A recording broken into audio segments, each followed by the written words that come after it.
सड़क पर चलते चलते एक आदमी को उसके दोस्त ने आवाज देकर पुकारा। आदमी ने पलट कर देखा, हाथ ऊपर किया, अपने दोस्त से मिलने गया और उसके बाद गायब हो गया।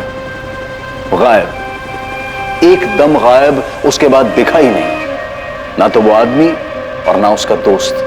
क्या ऐसा भी कभी होता है?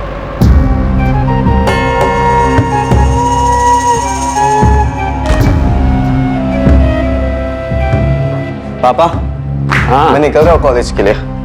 अच्छा ठीक है बेटा, चलो बाय।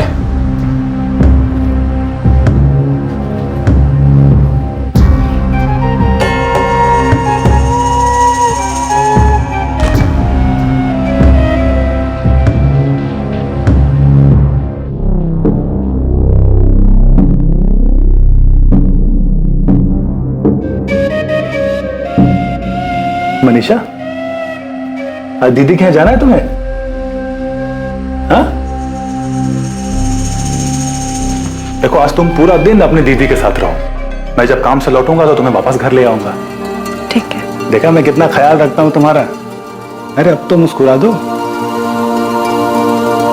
मैं जल्दी से सब्जी काट देती हूँ, मम्मी जी को सिर्फ सब्जी चढ़ाना रहेगा। हाँ ठीक है।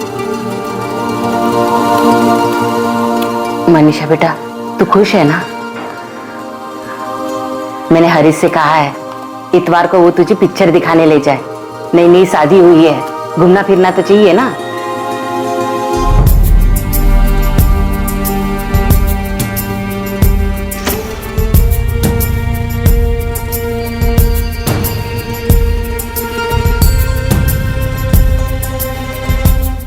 फिल्म का टिकट आज ही बुक कर लो। कौन सी फिल्म देखोगी? कोई भी चलेगी। अरे कोई भी कैसे चलेगी? इतनी सारी फिल्में लगी है, कोई तो देखने का मन होगा तुम्हारा। कोई भी देख लूंगी। बस बस बस, चलो आओ।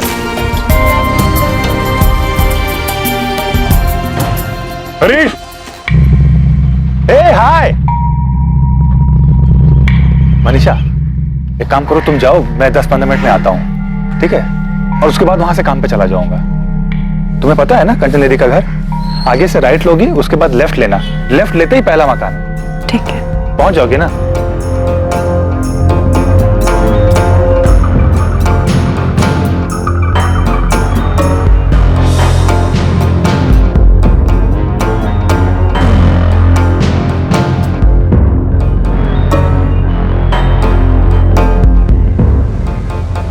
दीदी,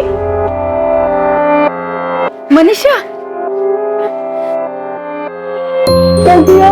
मैं बहुत अच्छी हूँ, तू कैसी है? अच्छी हो?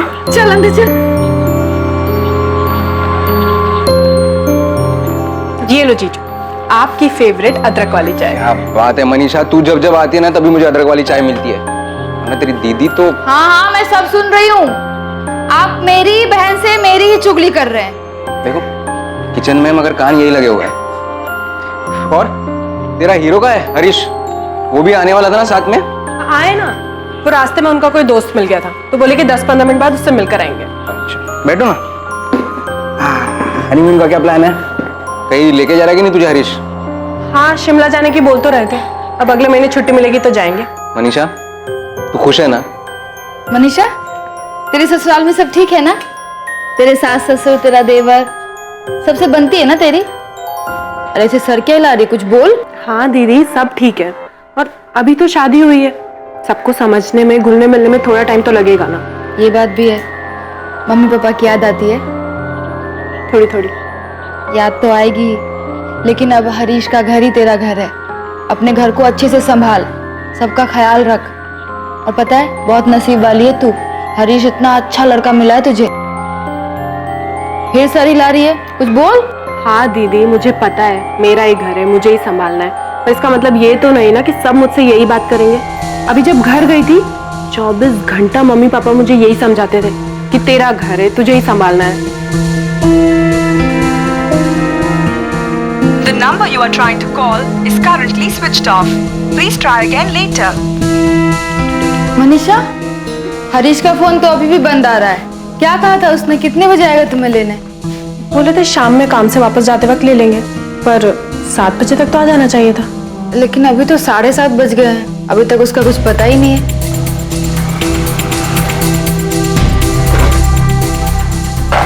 अमित, हरीश अभी तक आया नहीं मनीषा को ले जाने। क्यों? फोन करो उसे, पूछो कहाँ पर है। किया था, फोन अभी भी बंद आ रहा है। फोन बंद है? ये क्या हो गया हरीश को? सुबह में बोला था आऊंगा और आया ही नहीं। दोपहर में भी मैंने फोन किया था, उस समय भी फोन बंद था। कोई काम में अटक गया होगा। चल मनीषा, मैं तुझे घर छोड़ देता हूँ। बाय दीदी। बाय। ख्याल रखना। हाँ, ध्यान से जाना। हाँ।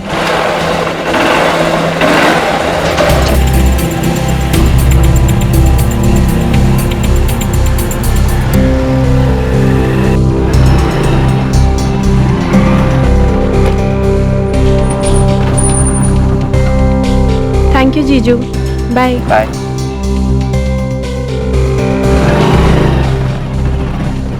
पर मनीषा, हरीश रह कहाँ गया? वो तो तुझे कंचन के यहाँ से लेकर आने वाला था ना? पर वो आए ही नहीं, तो जीजा जी मुझे छोड़कर गए। हरीश भैया का फोन भी बंद आ रहा है, लग नहीं रहा। उनका फोन तो बहुत देर से नहीं लग रहा है। दीदी भी उन्हें लगा रही थी फोन। सुबह कहकर गए थे कि 10-15 मिनट में दीदी के घर आ जाएंगे, फिर वहीं से काम पर जाएंगे, पर आए ही नहीं।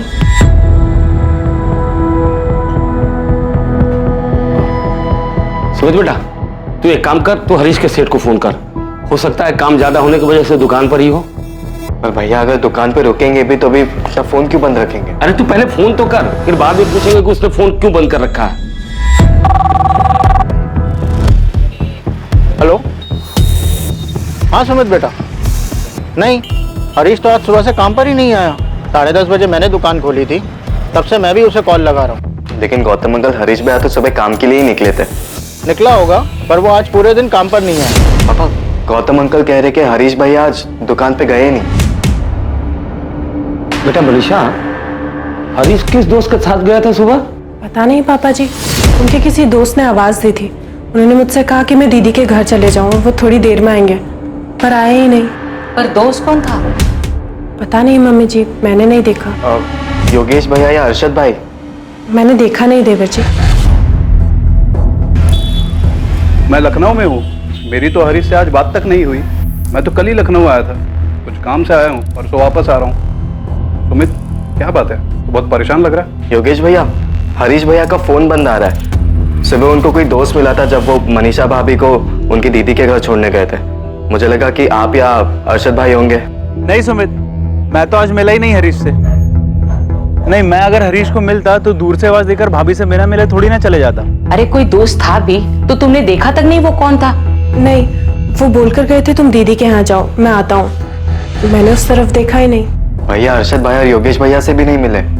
अरे यही तो 2 दोस्त हैं उसके, अगर उनसे नहीं मिला तो फिर गया कहाँ हरीश? आपने अपने रिश्तेदारों से पता किया? शायद वहां गया हो। हाँ, सबसे बात कर ली। हरीश किसी रिश्तेदार के यहाँ नहीं गया है, लेकिन वो कहीं जाएगा भी तो अपना फोन बंद क्यों रखेगा? वो कल सुबह अपनी पत्नी मनीषा को उसकी बहन कंचन ठाकुर के यहाँ छोड़कर काम पर जाने वाला था। कंचन यही मंटू चौक के पास रहती है, पर ना तो वो काम पर गया और ना ही बहू को लेने उसके बहन के घर पहुंचा। आप हरीश का फोटोग्राफ और फोन नंबर और बाकी डिटेल्स दे दीजिए, हम पता करते हैं। और आप भी पता कीजिए कि कहीं गया हो और उसके फोन की बैटरी खत्म हो गई हो। साहब, वो कल सुबह से गायब है, फोन कहीं भी चार्ज कर सकता था। जी सर। और भैया ऐसे इंसान भी नहीं कि उन्हें कोई दोस्त मिल जाए तो वो अपना काम छोड़ के उनके साथ चले जाए। भैया के 2 ही खास दोस्त हैं, योगेश भैया और अरशद भाई, लेकिन इन दोनों में से वो कल किसी के साथ भी नहीं थे। हरीश ऐसे कैसे जा सकता है किसी दोस्त के साथ? ये अभी तक लौटा ही नहीं। मनीषा को कुछ नहीं पता कि कौन था वो दोस्त? नहीं पापा, मनीषा ने देखा ही नहीं कि किस दोस्त ने आवाज दी। वो सीधे मेरे घर आ गई थी। उसके बाद पूरे दिन पापा मैंने अपने फोन से हरीश को फोन किया, उसका फोन बंद आ रहा था। ऐसा कैसे हो सकता है? कुछ गड़बड़ तो नहीं है ना कंचन? पता नहीं पापा, ऊपर से मनीषा के ससुराल वाले बार बार उसी से सवाल पूछ रहे हैं। यहाँ मैं और अमित भी परेशान हैं। समझ में नहीं आ रहा है कि ऐसे कैसे गायब हो गया, कहाँ चला गया हरीश? मनीषा और हरीश के बीच वहाँ सब ठीक तो था ना? उनके बीच कुछ ऐसा होता तो हरीश कुछ तो बताता ना। ऐसे गायब हो जाएगा क्या? और अभी 6 दिन पहले ही तो मैं मनीषा को भोपाल छोड़ के आया हूँ। उसने तुझे कुछ बताया था क्या? हरीश और उसके बीच कोई अनबन, कोई झगड़ा हुआ? नहीं, ऐसा कुछ नहीं बोला उसने, बल्कि वो तो ये कह रही थी कि अगले महीने वो हनीमून के लिए शिमला जा रहे हैं। सब कुछ ठीक था तो ऐसे अचानक हरीश कहाँ गायब हो गया? 15 अप्रैल 2014 ये वो दिन था जब हरीश को आखिरी बार देखा गया था। हरीश को लापता हुए 2 दिन बीत चुके थे, लेकिन हरीश की अब तक कोई खबर नहीं मिली थी। क्या यह घटना अचानक घटी थी या फिर इसकी साजिश पहले से रची जा चुकी थी? क्या हरीश का अपनी नई ब्याहता पत्नी मनीषा को उसकी बहन के घर भेजना उसी प्लानिंग का हिस्सा था? हम उस दिन सुबह दीदी के घर जाने के लिए निकले। उन्होंने रिक्शा पकड़ा और हम दोनों रिक्शा में बैठ गए। फिर उन्होंने दीदी के घर के पास रिक्शा रुकवाया। मनीषा, तुम्हें उस रिक्शा का नंबर याद है? नहीं।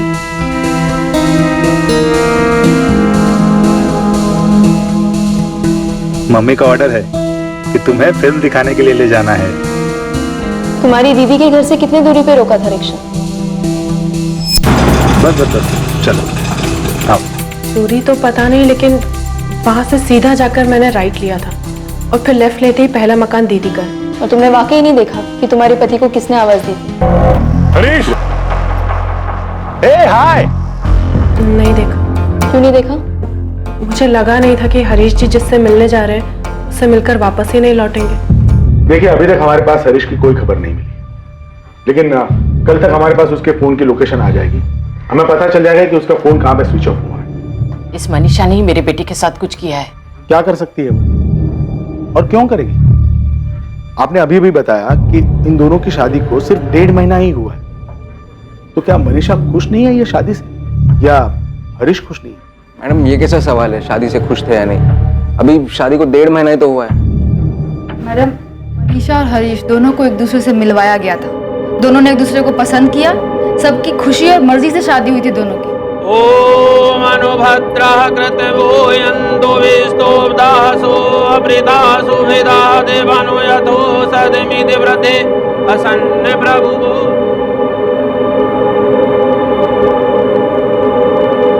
मैडम, मैं हरीश को पहले से ही जानता हूँ, दोस्त है वो मेरा। जब कंचन के पापा ने कहा कि वो मनीषा के लिए लड़का ढूंढ रहे, तब मैंने उन्हें हरीश के बारे में बताया था, और मनीषा का रिश्ता लेकर हरीश के घर भी मैं ही गया था। मैडम, सब कुछ दोनों की मर्जी से हुआ था। तो फिर क्यों अचानक हरीश किसी दोस्त को मिलता और एक दिन ऐसे गायब हो जाता है? यही तो समझ में नहीं आ रहा मैडम। और ये बात तो गलत है ना मैडम। मनीषा के ससुराल वाले उस पर ही सारा इल्जाम डाल रहे हैं, जबकि उस दिन हरीश ने खुद उससे पूछा था कि अपनी दीदी के घर जाना है। मैं उस दिन सुबह बिस्तर ठीक कर रही थी, तब उन्होंने मुझसे कहा अगर तुम्हें अपनी दीदी के घर जाना है तो चली जाओ। मैंने कहा ठीक है। उसने ऐसा क्यों कहा? वो अचानक तुम्हें तुम्हारी बहन के घर क्यों भेजना चाहता था? पता नहीं मैम, मैंने पूछा नहीं।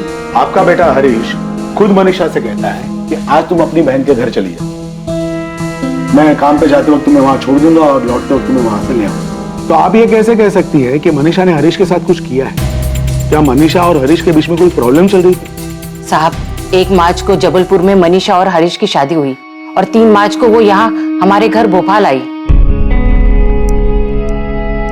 जब से मनीषा शादी करके आई है, किसी से ज्यादा बात नहीं करती है, अपने में ही गुमसुम रहती है। घर का सब काम करती है, खूब हाथ बटाती है वो, और उसे देखकर ऐसा लगता है जैसे उसने मन में कुछ दबा के रखा है, बिना किसी भाव के बस निभाए जा रही। यहाँ तक कि घर के हर एक सदस्य ने उसे अलग अलग पूछा कि वो ये शादी से खुश है या नहीं। मनीषा बेटा, तू इस शादी से खुश है ना? बहू, तुम खुश तो हो ना? हमें लगा बस 23 साल की है अभी, मैके की याद आ रही होगी, इसलिए खुद हमने सामने से हरीश से कहा कि कुछ दिनों के लिए उसे अपने माँ बाबूजी के यहाँ छोड़ आए। 25 मार्च को हरीश उसे जबलपुर छोड़ने गया और उसके बाद 6 अप्रैल को उसका भाई विनोद यहाँ उसे भोपाल छोड़ने आया। अरे बेटा, नमस्ते। आवा। नमस्ते अंकल। नमस्ते बेटा। खुश रहो। खुश रहो, खुश रहो। अच्छा ठीक है, अब मैं निकलता हूँ। नमस्ते आंटी। अरे विनोद बेटा, ऐसे कैसे बिना खाना खाए चले जाओगे? नहीं अंकल, वो मैं घर जाके। नहीं कुछ नहीं, चलो बैठो। बिना खाए तुम कहीं नहीं जाओगे। चलो हाथ मुंह धो लो और थोड़ा आराम कर लो, तब तक खाना तैयार हो जाए। तो इन सब चीजों की वजह से आपको लगता है कि मनीषा खुश नहीं थी? अब कैसे बताएं आपको, जब भी देखो गुमसुम रहती है, अपने से कभी कुछ नहीं बोलती। सर, मम्मी बताने में हिचकिचा रही है। मैं आपको बताता हूँ इन्हें मनीषा भाभी पर शक क्यों है। हाँ बोलो सुमित। सब 15 तारीख की रात को भैया जब घर नहीं लौटे, तभी हम सब बहुत परेशान थे, लेकिन भाभी को कुछ असर ही नहीं था, एकदम आराम से थी वो।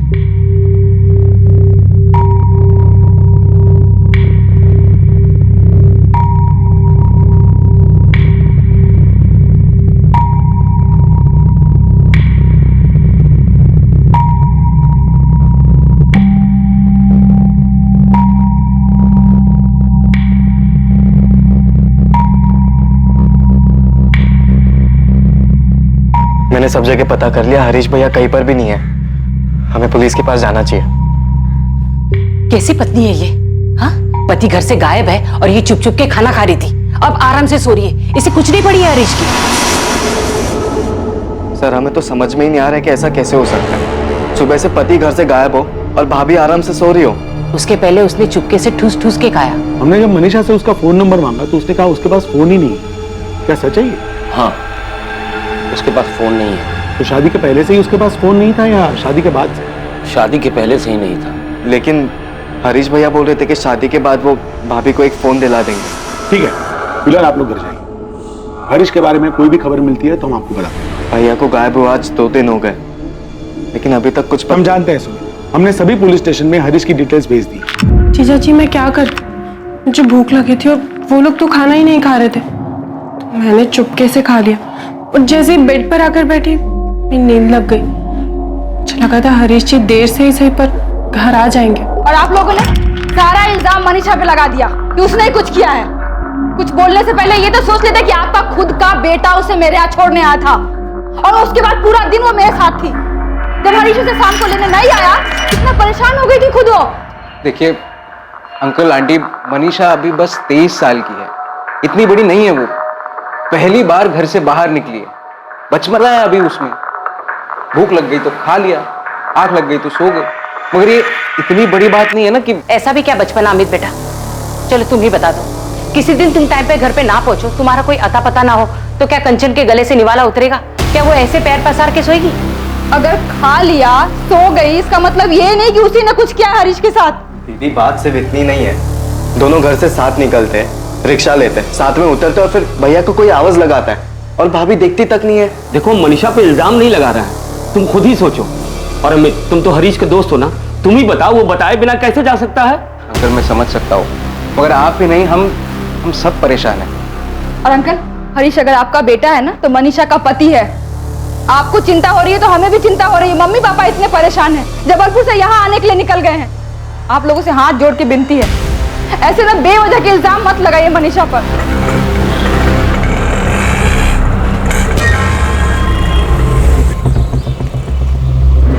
बिरजू। हाँ उस्मान भाई। अरे उस्मान भाई, दिन भर में 10-10 सवारी आती है यहाँ, अब सबकी शक्ल कैसे याद रहेगी? हाँ पता है बिरजू, और शायद किसी को तो याद होगा। हाँ ये फोटो रख और मैं इन लोग को ही फोटो भेज दूंगा। पता करने की कोशिश कर कि ऑटो रिक्शा कहाँ का है। 15 अप्रैल सुबह 8 बजे की बात है। सुहान नगर से मंटू चौक की सवारी थी। ये हरीश राठौर है और इसकी बीवी मनीषा। हरीश राठौर ऑटो से उतरा, उसके बाद गायब हो गया। ये सब ऑटो वाले और यूनियन वाले से पता करके बताओ कि किसी ने उसे देखा है या किसी को याद है तो मुझे बताइए।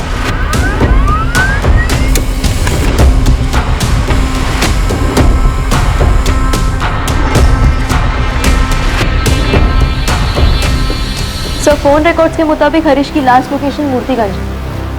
मूर्तिगंज?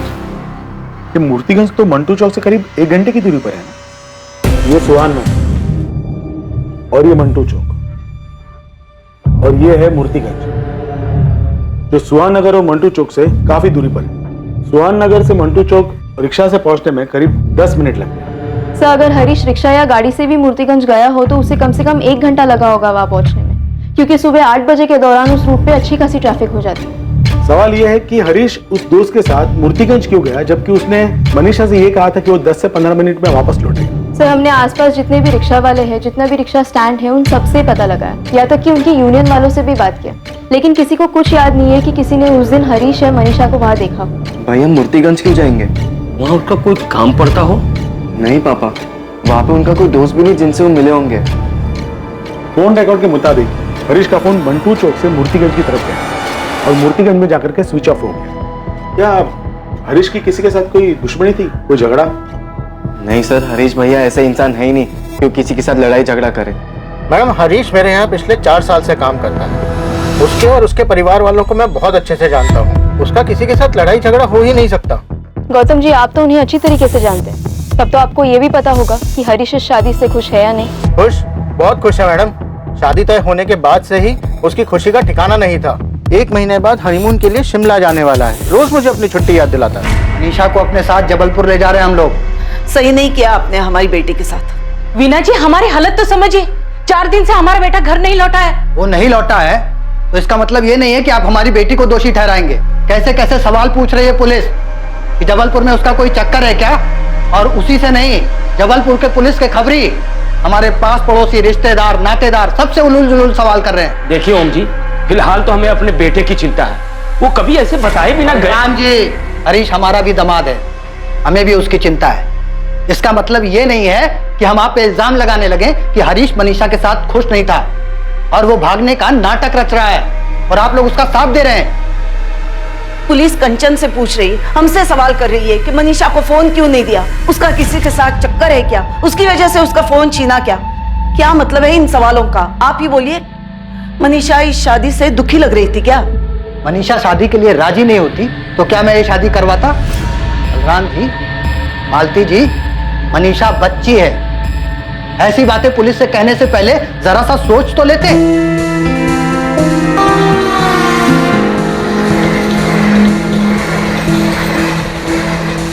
मनीषा के माता पिता उसे वापस अपने साथ अपने घर जबलपुर लेकर आ गए।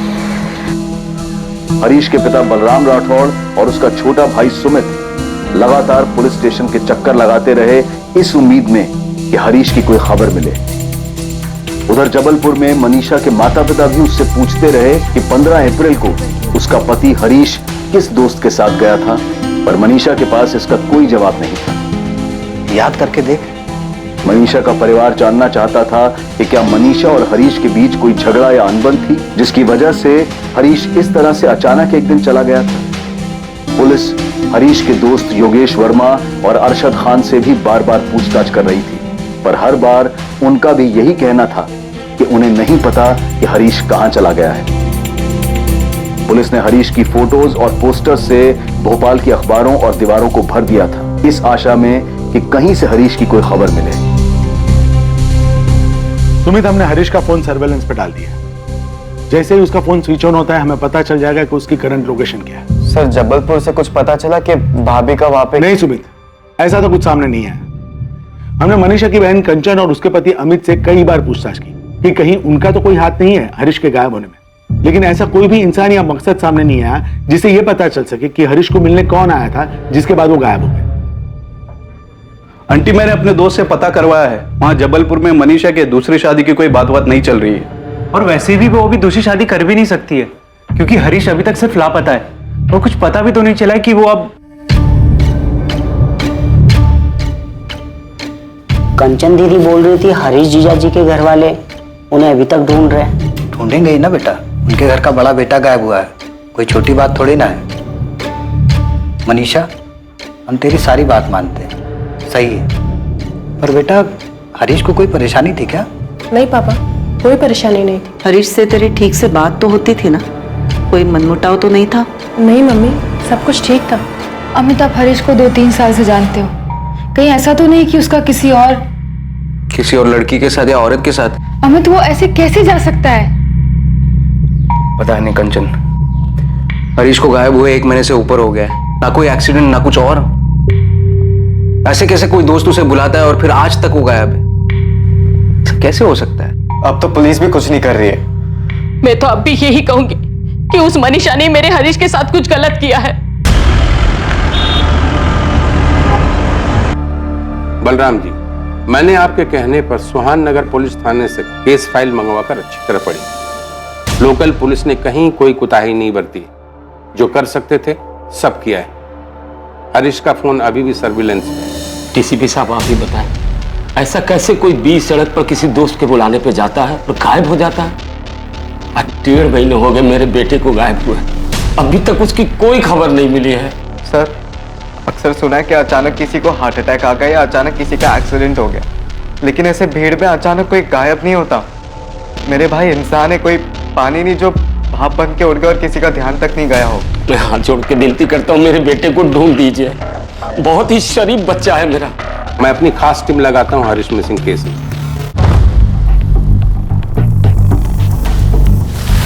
सर, हरीश की फैमिली ने सीधा हरीश की पत्नी मनीषा पर शक जताया है और शक जताने का मेन कारण यह है कि जिस दिन हरीश गायब हुआ था उस दिन मनीषा ने आराम से खाना खाया और बेफिक्र होकर सो गई। लेडी किलर, पहले मर्डर किया, फिर आराम से खाना खाया और सो गई। सर, लोकल पुलिस को लड़की के अतीत में कुछ नहीं मिला। बाकी केस में उन्होंने छानबीन की है, पर रेलवे स्टेशन और एक्सीडेंट पर कोई भी ऐसा सुराग नहीं मिला कि हरीश कहाँ हो सकता है, वो कहाँ जा सकता है। हरीश के उस दोस्त का भी पता नहीं चला होगा जिसने उसे पीछे से आवाज देकर बुलाया था। हरीश! हाय! नहीं, हरीश के दो ही खास दोस्त हैं। एक है योगेश वर्मा जो उस दिन लखनऊ में था, और दूसरा अरशद खान जो उस दिन अपने गैरेज पे था। लोकल पुलिस ने उन दोनों के फोन रिकॉर्ड्स चेक किए हैं। हरीश को गायब हुए लगभग 2 महीने बीत चुके हैं, उसका अभी तक कुछ पता नहीं चला। क्या लगता है तुम्हें, मर्डर हुआ होगा उसका? सर, हरीश के बैकग्राउंड में ऐसा कुछ भी नहीं मिला जिससे ये लगा हो कि वो पहले से परेशान हो, मेंटली डिस्टर्ब हो या शादी से खुश ना हो इसलिए सब कुछ छोड़कर भाग गया। हरीश की इमेज बहुत ही सीधे साधे आज्ञाकारी बेटे की है। उसकी लाइफ में कोई लड़की? लोकल पुलिस को उसके फोन रिकॉर्ड्स और छानबीन में ऐसा कुछ भी नहीं मिला। Sir, Jain sir, I am very sorry, मैं थोड़ा लेट हो गया। वो लेट नहीं कपिल, तुमने बिल्कुल सही टाइम पर एंट्री मारी है। लेकिन इस केस में कोई था जिसने 15 अप्रैल को अचानक एंट्री मारी थी और जिसका अभी तक कुछ पता नहीं चल पाया है। पूजा, हरीश की फैमिली से कहो कि शादी के एल्बम लेकर आए। सर, ये ओम और बीना मनीषा के माता पिता, और ये मनीषा की बड़ी बहन कंचन और उसका पति अमित। और सर, ये विनोद है, मनीषा भाभी का छोटा भाई। और ये दोनों हरीश के दोस्त, अरशद खान और योगेश वर्मा। ये लड़का कौन है जो मनीषा के परिवार के साथ भी नजर आ रहा है और इस फोटो में अलग से हरीश और मनीषा के साथ है इस औरत के साथ? पता नहीं सर, मनीषा भाभी का कजिन होगा शायद, लड़की वालों की तरफ से था, लेकिन इसका नाम नहीं पता हमें। शादी में तो हरीश और मनीषा काफी खुश लग रहे हैं। लग नहीं रहे, खुश थे साहब। ये मनीषा का जीजा अमित, मनीषा का रिश्ता लेकर यही आया था ना आपके पास? जी।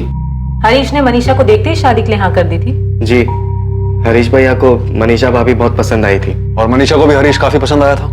पता नहीं, पर वो लोग तो यही कह रहे थे। शादी तय होने के बाद मनीषा और हरीश की फोन पे बात होती थी? जी। हरीश मनीषा से बात करने के लिए मनीषा के पिता ओम प्रकाश के नंबर पे फोन किया करता था। हाँ सर। बलराम जी, सुमित, शादी के बाद 1.5 महीने में क्या कभी मनीषा अकेले मार्केट गई थी या फिर काफी देर के लिए घर से बाहर अकेले रही हो? नहीं, अकेली तो वो कभी बाहर नहीं गई। शादी के बाद 3 हफ्ते वो यही रही, उसके बाद मैके चली गई। 1 हफ्ते बाद लौटी, लौटने के 1 हफ्ते बाद तो ये हो ही गया था। उसके बाद उसके माँ बाप उसे लेकर चले गए। मनीषा ने कभी किसी से बात करने के लिए आपसे फोन मांगा था? नहीं सर, मुझसे तो कभी फोन नहीं मांगा। मुझसे भी नहीं। हरीश के फोन रिकॉर्ड से भी ऐसा कुछ नहीं मिला है कि मनीषा ने किसी से बात की। आप लोगों ने पक्का कभी नहीं देखा कि मनीषा के पास कोई फोन था? साहब, हमें पता है उसके पास कोई फोन नहीं था, क्योंकि उसके पिताजी मनीषा से बात करने के लिए मेरे फोन पे फोन किया करते थे। सर, मनीषा भाभी के पापा ही नहीं, उनकी बड़ी बहन और जीजाजी भी हमारे फोन पे कॉल करते थे। हरीश के गायब होने के पीछे मनीषा का ही हाथ है। कुछ तो है जो वो छुपा रही है। अजीब बात है कि एक 23 साल की लड़की के पास फोन नहीं, इसके पीछे कोई तो वजह होगी। मुझे नहीं लगता कि मनीषा के माँ बाप से बात करने का कोई फायदा है। वो अब भी वही कहेंगे जो पहले कहा था। शायद मनीषा के अतीत के बारे में उसके माँ बाप को कुछ मालूम ही ना हो, और मालूम होगा भी तो इतना सब कुछ होने के बाद शायद वो अनजान बन रहे हो। अब हम कोई खबर ही नहीं लगाएंगे, कोई सीधी कार्रवाई नहीं करेंगे। पहले ब्लूप्रिंट तैयार करेंगे, उसके बाद पूछताछ होगी। तुम दोनों अभी जबलपुर निकल जाओ और अपने तरीके से काम शुरू करो।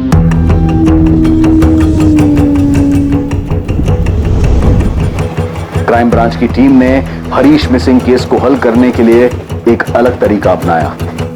क्राइम ब्रांच की टीम जबलपुर पहुंची, पर उन्होंने किसी से कोई सवाल जवाब नहीं किया। क्राइम ब्रांच की टीम ने मनीषा के पिता के घर के आसपास ही एक घर किराए पर लिया।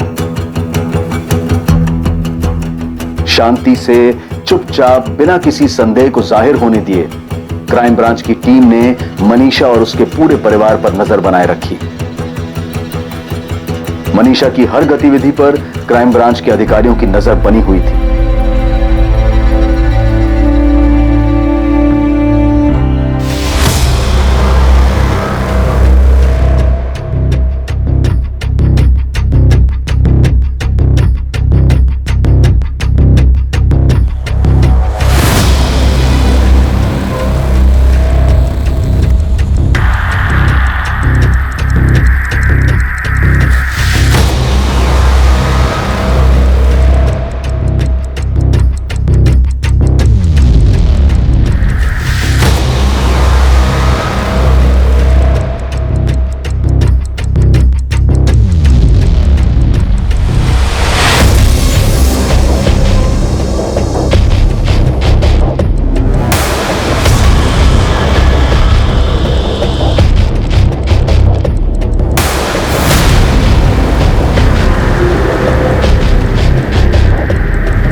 448765 ये नंबर रुपेश तिवारी का है। मुझे इस नंबर के सारे कॉल रिकॉर्ड्स चाहिए त्रिपाठी, खासकर 1 मार्च से लेकर अब तक के सारे कॉल रिकॉर्ड्स, मोबाइल लोकेशन, सभी detail urgent basis. Rupesh Tiwari? Yes sir, ये वही है जो शादी की फोटो में मनीषा की फैमिली और हरीश और मनीषा की फोटो में एक औरत के साथ दिख रहा है, जिसके बारे में आपने बलराम जी से पूछा था कि ये कौन है?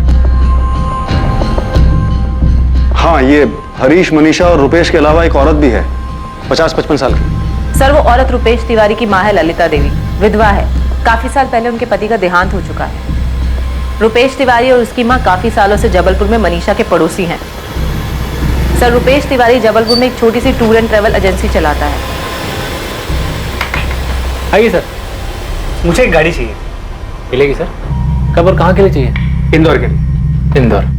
अरविंद, रजिस्टर दे दो। हाँ। सर, रुपेश तिवारी का एक असिस्टेंट है अरविंद, जो एक तरह से उसका पार्टनर भी है। पूजा, कुछ ऐसा मिला जिससे ये पता चल सके कि मनीषा और रुपेश का आपस में अफेयर है, वो भी उसकी शादी से पहले? सर, कुछ नहीं, काफी कुछ मिला है। सर, मेरे तो एक बात समझ में नहीं आ रही कि पहले पुलिस टीम की नजर में आने में ये सब बच कैसे गया।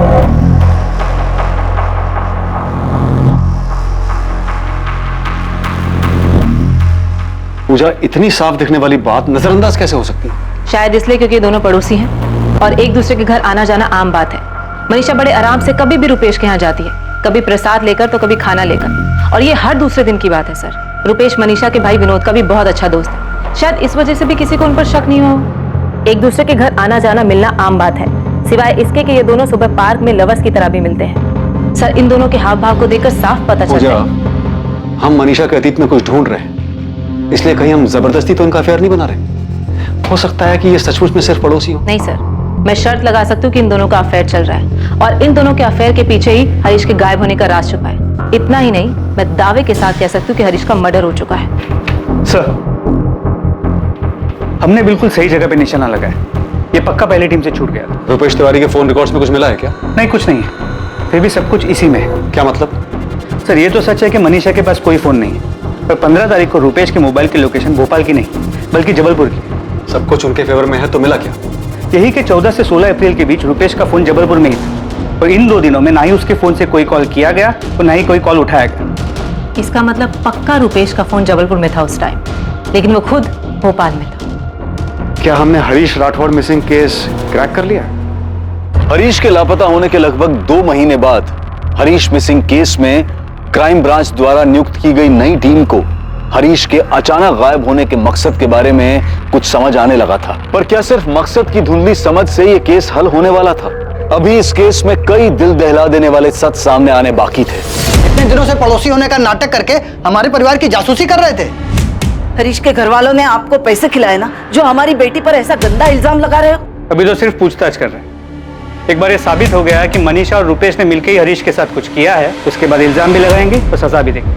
अभी आप लोग भी चलिए, आपसे भी पूछताछ करनी। आप समझते क्यों नहीं है? रुपेश, कंचन, मनीषा, विनोद सब एक साथ पले बड़े हैं, परिवार की तरह हैं। सर, रुपेश हमारे लिए बड़े भैया जैसे है, और अगर ऐसा कुछ होता मनीषा और रुपेश के बीच में, तो मेरी बहन उस हरीश जीजू से शादी क्यों करती? मनीषा ने आपको बताया कि ये सब उसने रुपेश के साथ मिलकर किया है? सर, शादी में रुपेश हर काम बढ़ चढ़ कर रहा था, तो हमें लगा दुल्हन का भाई होगा, तो तब से इन दोनों के बीच में ये सब चल रहा था। अभी कुछ कंफर्म नहीं है, लेकिन हमें भी ऐसा लग रहा है कि इनके बीच में कुछ चल रहा है। सर, मैं एक बात बता रहा हूँ, ये मनीषा ही नहीं, उसके परिवार ने मिलकर ये किया है। शुरू से सब जानते थे, धोखा दिया है हमें, खासकर उसके भाई विनोद ने।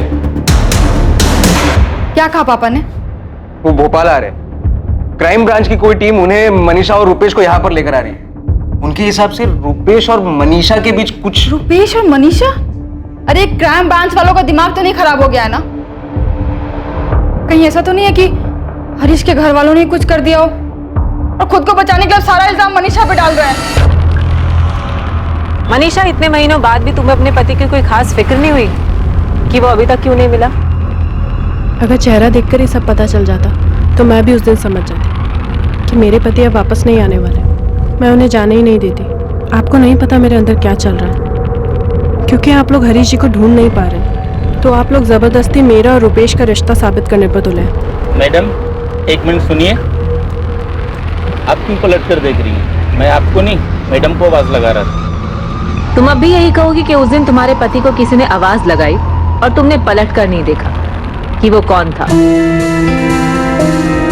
मनीषा, हम जानते हैं कि हरीश को गायब करने में तुम्हारा ही हाथ है। मैं हरीश को क्यों गायब करवाऊंगी? कैसी बातें कर रहे हैं आप? सर इसमें क्या बड़ी बात है कि 14 अप्रैल से 16 अप्रैल तक मैंने अपने मोबाइल फोन से किसी को फोन ना किया हो या किसी का फोन नहीं उठाया हो। मोबाइल फोन से नहीं तो लैंडलाइन से बात की होगी। सर ऐसा पहली बार नहीं है कि पूरा दिन मैंने अपना मोबाइल फोन यूज नहीं किया या किसी से बात नहीं की। मुझे तुम्हारी ये फालतू कहानी नहीं सुनी। हरीश के साथ क्या किया तुम लोगों ने? मेरा मनीषा के साथ कोई चक्कर नहीं। तो जो पार्क की फोटो आप दिखा रहे हैं इसमें भी कुछ नया नहीं। मनीषा की शादी से पहले भी मैं पार्क में जाता था, वो भी सैर करने के लिए पार्क में आती थी। हाँ जाते थे, लेकिन घर से एक साथ नहीं निकलते थे। मनीषा, हमने पूरे 1 हफ्ते तक तुम पर नजर रखी है। तुम दोनों घर से अलग अलग निकलते थे, लेकिन पार्क में जरूर मिलते थे। तो इससे आपने ये अंदाजा लगा लिया कि हम दोनों के बीच कुछ चल रहा है? जी नहीं, ऐसा कुछ भी नहीं है। और अगर ऐसा होता भी तो मैं झूठ क्यों बोलूंगी? रुपेश के बारे में अपने घर वालों को क्यों नहीं बताती? हरीश जी से शादी करने के लिए क्यों तैयार हो जाती? सर मनीषा की शादी में मैंने एक अच्छे पड़ोसी का फर्ज निभाया था, बढ़ चढ़कर काम किया था। आप खुद ही बताएं, जिससे आप प्यार करते हो उसकी शादी में खुशी खुशी इतना काम करेंगे, जबकि आपके सामने वो किसी और से शादी कर रही है। रुपेश को मैंने बचपन से देखा है, सालों से हमारा पड़ोसी है। उसके पिताजी हमारे दोस्त थे। और अगर मनीषा रुपेश के बीच में कुछ चल रहा होता ना तो आपसे पहले हमें पता चलता। अगर आपको उनके बारे में पता चलता तो शायद आप उनकी शादी के लिए तैयार ही नहीं होते। तैयार होने की बात तब आती ना जब उनके बीच कुछ होता। आप साबित क्या करना चाहते हैं? रुपेश और मनीषा के बीच कुछ चल रहा है, इसलिए उन दोनों ने मिलकर हरीश को गायब करा दिया। सिर्फ गायब नहीं, शायद मरवा भी दिया। 1.5 महीना भी नहीं हुआ था मेरी बच्ची की शादी को, उसके हाथ की मेहंदी भी नहीं सूखी थी तब तक, और आप बोल रहे उसने अपने पति को गायब करके मरवा दिया? ये क्या बात कर रहे हो आप? मैंने मुड़कर नहीं देखा। झूठ, तुम झूठ बोल रही हो। तुमने मुड़कर देखा था, तुमने देखा था कि रुपेश ने ही आवाज लगाई थी। आपको अपनी ही बात माननी है तो मानिए, लेकिन मैंने पीछे मुड़कर नहीं देखा। मैं नहीं जानती वो कौन दोस्त था जिसने हरीश को आवाज लगाई। सर आपको जो कहना है जो करना है करिए। ज्यादा से ज्यादा आप क्या करेंगे? मुझे मारेंगे पीटेंगे? फिर भी मैं आपसे यही कहूंगा कि मेरे और मनीषा के बीच में कुछ भी नहीं। फिर मनीषा और मैंने एक दूसरे का हाथ क्या पकड़ लिया? आपने तो पूरी फिल्म बना दी। जिस दिन हरीश गायब हुआ उस दिन मैं भोपाल में था ही नहीं, मैं जबलपुर में था। सर दुनिया की कोई भी ताकत मुझे किसी गलत काम के लिए हामी नहीं भरवा सकती, ना ही कोई गलत काम करवा सकती।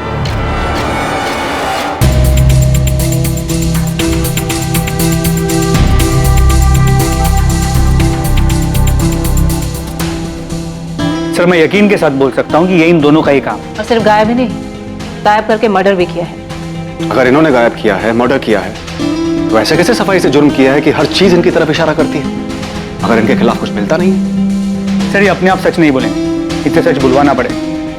ऐसे एक दिन नहीं, 1 महीने भी अगर हम इनसे पूछताछ करेंगे ना, तब भी ये लोग कुछ नहीं बोलने वाले। सर पूछताछ क्या, वो तो डंडे खाने को भी तैयार। कोई तो तरीका होगा इनको तोड़ने का। लाई डिटेक्टर टेस्ट, ये क्या होता है? ये वो टेस्ट होता है जिससे साफ हो जाएगा कि तुम लोग सच बोल रहे हो या झूठ। लेकिन मैं झूठ नहीं बोल रही हूँ। अगर तुम झूठ नहीं बोल रही तो तुम्हें लाई डिटेक्टर टेस्ट से कोई प्रॉब्लम नहीं होनी चाहिए। सर हम कैसे यकीन कर लें कि आप लोग हमें इसमें फंसाएंगे नहीं? फंसाने की जरूरत ही नहीं, क्योंकि हमें पता है कि तुमने और मनीषा ने मिलकर ही हरीश को गायब करके मारा है। सर ये वो सच है जो आप मानकर बैठे, जबकि ये सरासर झूठ है। तो फिर लाई डिटेक्टर टेस्ट कर लेते हैं। अगर ये झूठ है तो टेस्ट में साबित हो जाएगा कि झूठ है। तुम्हें इससे कोई प्रॉब्लम भी नहीं होनी। हमें इन्हें किसी और तरीके से भी घेरना होगा। एक काम करो, इन्हें जाने दो और रुपेश के और मनीषा के माँ बाप, भाई बहन, जीजा सबके फोन टैप करो और इन्हें आपस में सलाह करने दो कि आगे क्या करना है। मुझे पूरा यकीन है कि ये इन्होंने ही किया है और हमें किसी भी तरह ये सच इनसे उगलवाना होगा। मनीषा देख बेटा, कल जो भी हो हम तुम्हारे साथ हैं, हमें तुम पर विश्वास है, पर एक बात सच सच बताओ कि मैंने कुछ गलत किया है। हाँ, और ये रुपेश वाली बात कितनी सच है? मम्मी पापा, आप लोग जो बोलोगे मैं करूंगी, जिससे आपको यकीन हो जाए कि मेरे और रुपेश के बीच कुछ भी नहीं है। जिसकी कसम खाने को बोलोगे मैं खा लूंगी। मेरे और हरीश जी के बीच सब कुछ ठीक था, हम दोनों में कोई झगड़ा नहीं था।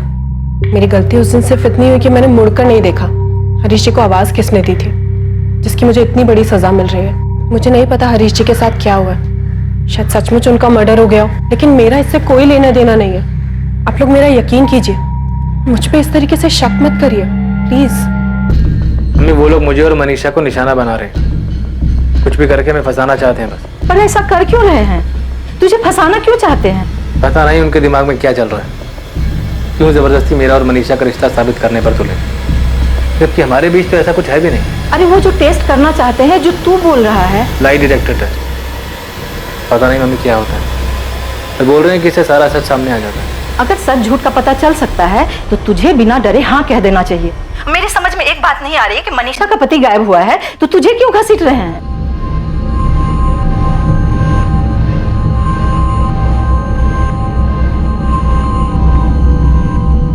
मनीषा और रुपेश ने लाई डिटेक्टर टेस्ट के लिए अपनी मंजूरी दे दी है। कैसे पता चल जाएगा हमारा हरीश कहाँ है? नहीं पता मम्मी। ये टेस्ट कब होने वाला है? अभी कुछ पक्का नहीं, शायद अगले हफ्ते होगा।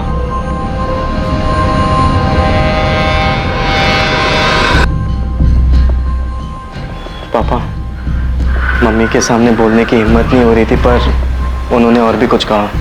क्या? यही ना कि शायद अब हरीश जिंदा नहीं है। हाँ पापा, वो बता रहे थे कि शायद हरीश भैया का मर्डर हो चुका है और इन दोनों ने मिलकर मारा उन्हें। मनीषा और रुपेश ने लाई डिटेक्टर टेस्ट के लिए मंजूरी दे दी। टेस्ट के दौरान भी वो अपने इस बयान पर अड़े रहे कि उनके बीच में कोई प्रेम संबंध नहीं है और हरीश के लापता होने में भी उनका कोई हाथ नहीं है।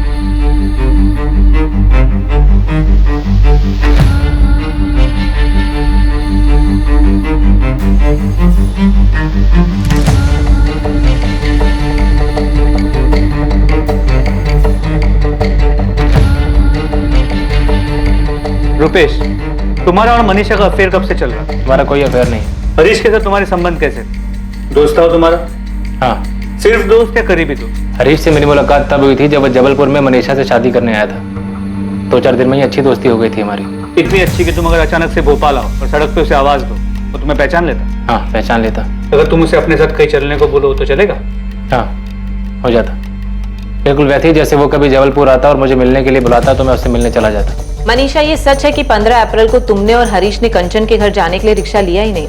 नहीं, ये झूठ है क्योंकि हमने रिक्शा लिया था। रिक्शा के पैसे किसने दिए? हरीश जी ने। तुम्हारा फोन नंबर क्या है? मेरे पास फोन नहीं है। मैं उस फोन की बात कर रही हूँ जो रुपेश ने तुमको ला कर दिया था। रुपेश ने मुझे कोई फोन लाकर नहीं दिया। तो बिना फोन के रुपेश तुम्हें भोपाल में कांटेक्ट कैसे करता था? मेरे और रुपेश के बीच ऐसा कुछ भी नहीं है कि उसे मुझे कांटेक्ट करना पड़ता। जब तुम एक हफ्ते के लिए जबलपुर गई थी तब तुम दोनों ने हरीश की किडनैपिंग और मर्डर का प्लान किया था? नहीं। तो भोपाल में किया था? मनीषा, तुमने और रुपेश ने हरीश को मारने का प्लान भोपाल में बनाया था? ऐसा कभी कोई प्लान नहीं था। हरीश को कहाँ मारा? मैंने हरीश जी को नहीं मारा। तो किसने मारा? रुपेश ने मारा। रुपेश ने अकेले हरीश को मारा या उसके साथ कोई और भी था? मुझे नहीं पता। क्या नहीं पता? कि रुपेश के साथ कौन था या फिर रुपेश ने हरीश को कहाँ मारा? क्या नहीं पता मनीषा? मुझे नहीं पता हरीश जी को किसने मारा। मतलब तुम्हें पता है कि हरीश मर चुका है, उसका मर्डर हो चुका है? नहीं, मुझे नहीं पता। तुम हरीश को मंटू चौक से कहाँ लेकर गए? मैं उसे कहीं लेकर नहीं गया था। तो तुमने भोपाल में ही मारा है उसे? तुम मनीषा से प्यार करते हो? तुम रुपेश से प्यार करती हो? मनीषा का कहना है कि उसे ये तो नहीं पता तुमने हरीश को मारा है या नहीं, मगर उसे लगता है कि तुम मनीषा को पाने के लिए हरीश को मार सकते। रुपेश, क्या ये सच है? तुमने हरीश को मारा है? रुपेश ने हमें बताया कि उसने तुम्हें एक फोन लाकर दिया था, उसके बाद तुमने हरीश को मारने का प्लान बनाया, पर अब वो कह रहा है कि सारा प्लान तुम्हारा था, तुमने हरीश को मरवाया है। क्या ये सच है मनीषा? लाई डिटेक्टर टेस्ट से इस केस को सॉल्व करने में मदद मिलने की उम्मीद थी, पर इससे पहले कि लाई डिटेक्टर टेस्ट के परिणाम आते, इस केस को एक नई दिशा मिली।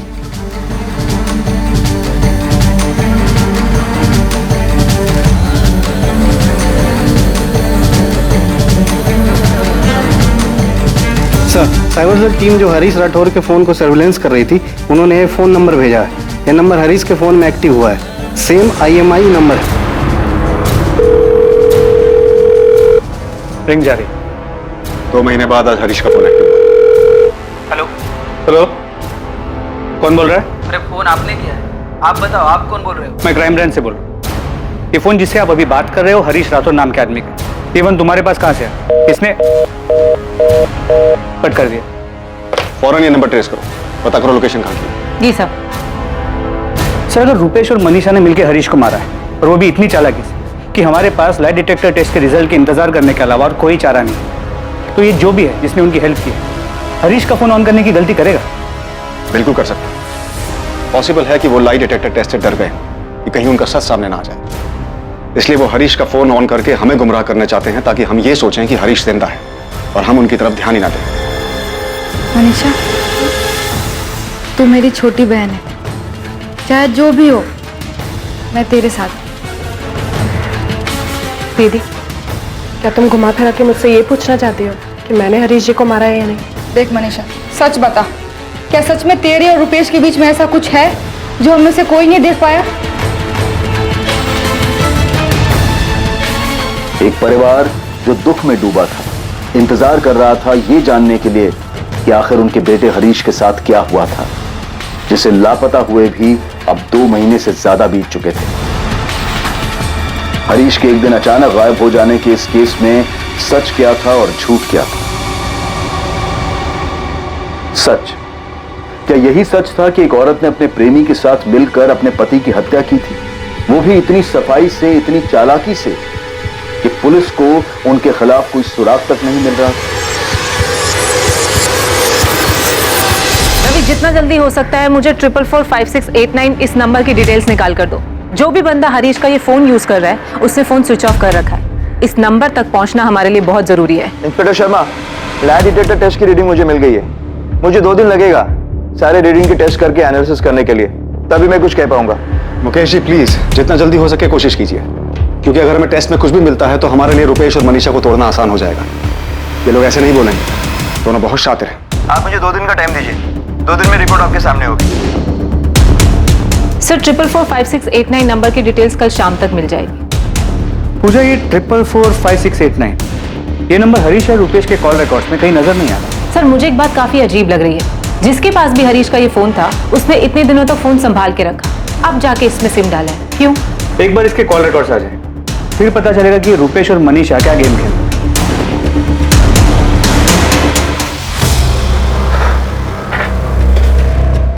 क्या हो रुपेश, लाई डिटेक्टर टेस्ट में पुलिस ने क्या पूछा? वही जो कस्टडी में पूछ रहे थे। इस बार नया ये था कि कुछ तार वार लगाए थे हम लोगों ने। तो फिर सच पता चल जाता है क्या? पता नहीं, कह तो रहे थे। यार मैं तो शुरू से ही सच बोलता आ रहा हूँ, जो वो लोग मानने को तैयार ही नहीं है। रीना, मनीषा कैसी है?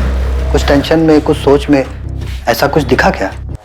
नहीं, शक्ल से तो ऐसा कुछ नहीं दिख रहा है। मैं उसे मंदिर ले गई थी, भगवान की कसम दिलवाकर मैंने उससे पूछा कि रूपेश और उसके बीच में कुछ है क्या, और तब भी उसने यही कहा कि ऐसा कुछ नहीं है। कुछ समझ में नहीं आ रहा। मनीषा भी तो इतना सब कुछ होने के बाद भी एक बार भी कहीं से दुखी नहीं नजर आ रही। वही तो, कुछ समझ में नहीं आ रहा इनके बीच कब हुआ है, क्या हुआ है। और मनीषा कुछ बोल भी तो नहीं रही।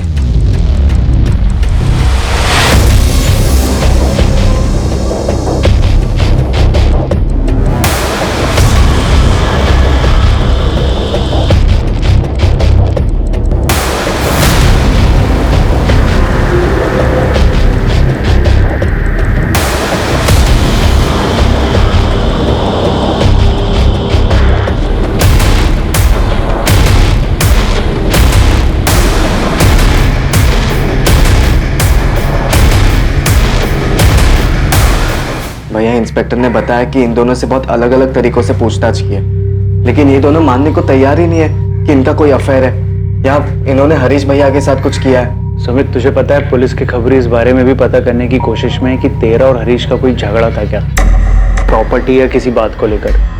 मैं ये नहीं कह रहा हूँ कि उन्हें कुछ मिलेगा, पर वो लोग ये एंगल भी देख रहे हैं। मनीषा को सजा होनी चाहिए क्योंकि वो झूठ बोल रही है, लेकिन मनीषा बताए तो सही कि उस दिन हरीश से कौन मिलने आया था और कहाँ है वो, क्या हुआ उसके साथ। सुमित, कुछ भी हो जाए तू और अंकल इस केस में बिल्कुल ढील मत देना, वरना वो रुपेश और मनीषा दोनों साफ साफ बच निकलेंगे।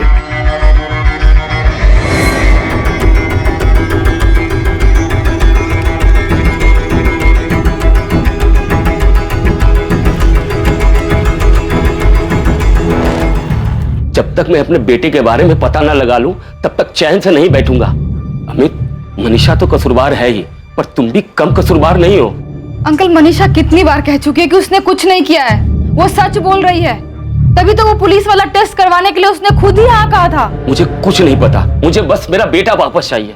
मनीषा का उस रुपेश के साथ या किसी और के साथ क्या चल रहा था तुम लोगों को बताना चाहिए था। अंकल, मनीषा और रुपेश के बीच कुछ नहीं चल रहा है, ये पुलिस की बनाई हुई बात है। वो हरीश को ढूंढ नहीं पा रही है और आप बार बार मनीषा पर उंगली उठा रहे हो, इसीलिए वो उसका फायदा उठा रही है। अंकल आप ही सोचिए ना, वो ऐसा क्यों करेगी? बस 23 साल की है और इतनी शातिर है कि उसने हरीश को गायब कर दिया और आज तक किसी को पता भी नहीं लगने दिया कि हरीश कहाँ पर है। अंकल देखिए, आप भी एक बार सोचिए, क्या हरीश के पास ऐसी कोई वजह थी ऐसे चले जाने की? आपने ऐसे ही मनीषा पे इल्जाम लगा दिया।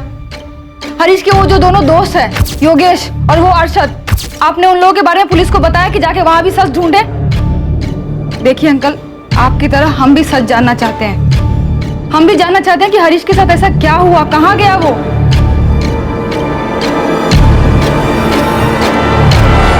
तेरा हीरो का है हरीश, वो भी आने वाला था ना साथ में? आए ना, तो रास्ते में उनका कोई दोस्त मिल गया था, तो बोले कि 10-15 मिनट बाद उससे मिलकर आएंगे। दोपहर में भी मैंने फोन किया था, उस समय भी फोन बंद था। कोई काम में अटक गया होगा। चल मनीषा, मैं तुझे घर छोड़ देता हूँ, आजा।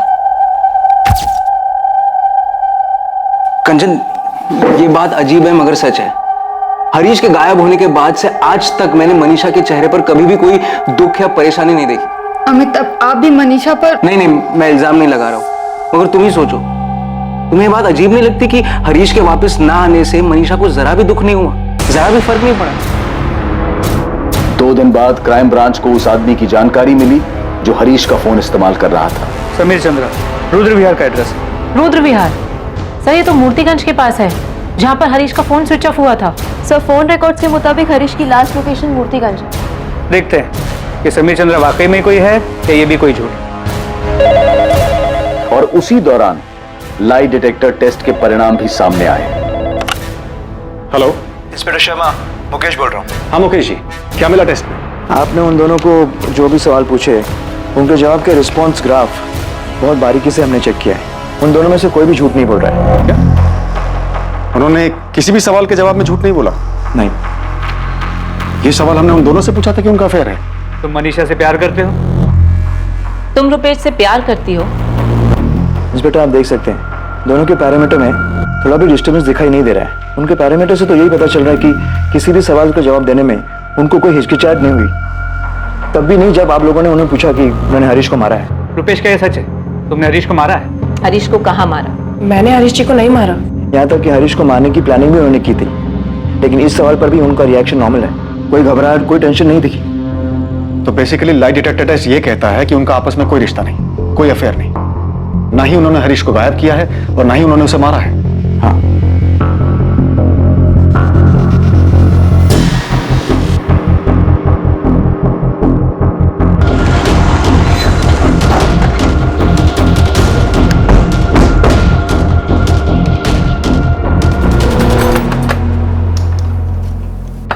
जी कहिए। समीर चंद्रा यहीं रहता है। आप लोग कौन? Crime branch. जी, मैं ही समीर चंद्र हूँ, कहिए क्या काम है? तूने फोन क्यों काटा? हेलो, कौन बोल रहा है? आप बताओ, आप कौन बोल रहे हो? मैं क्राइम ब्रांच से बोल रहा हूँ। ये फोन जिससे तुम अभी बात कर रहे हो हरीश राठौर के नाम का है। सब मैं कुछ समझा नहीं। मैंने फोन किया था तुझे और जब पूछा कि हरीश का फोन तेरे पास कैसे आया, तूने फोन काट दिया। अब तू हरीश का फोन खुद से हमें देगा या हम हमारे तरीके से तेरे घर में ढूंढें?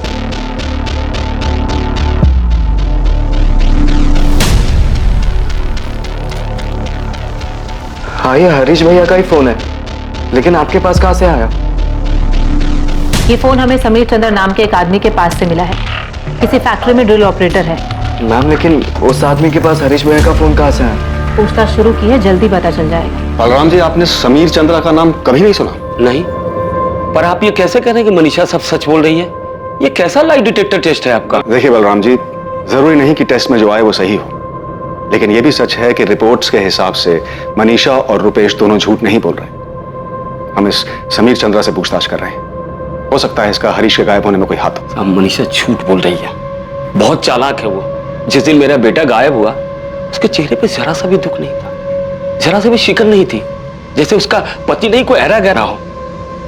साहब, मैं समीर चंद्रा को तो नहीं जानता, लेकिन इतना जरूर जानता हूं कि मनीषा ने मेरे बेटे को गायब किया। अब मैं डर गया था, क्योंकि जैसे ही इस फोन में मैंने अपना सिम डाला, तुरंत आपका फोन आया कि आप क्राइम ब्रांच से है और ये फोन मुझे कहाँ से मिला? समीर, मुझे तेरे डर की नहीं, तेरे सच की कहानी बता। बोल, ये फोन तेरे पास कहाँ से आया? साहब रास्ते में पड़ा मिला, पान वाले की दुकान के बगल में कूड़े के पास पड़ा था। मैं पान बनवा रहा था जब फोन पे मेरी नजर पड़ी।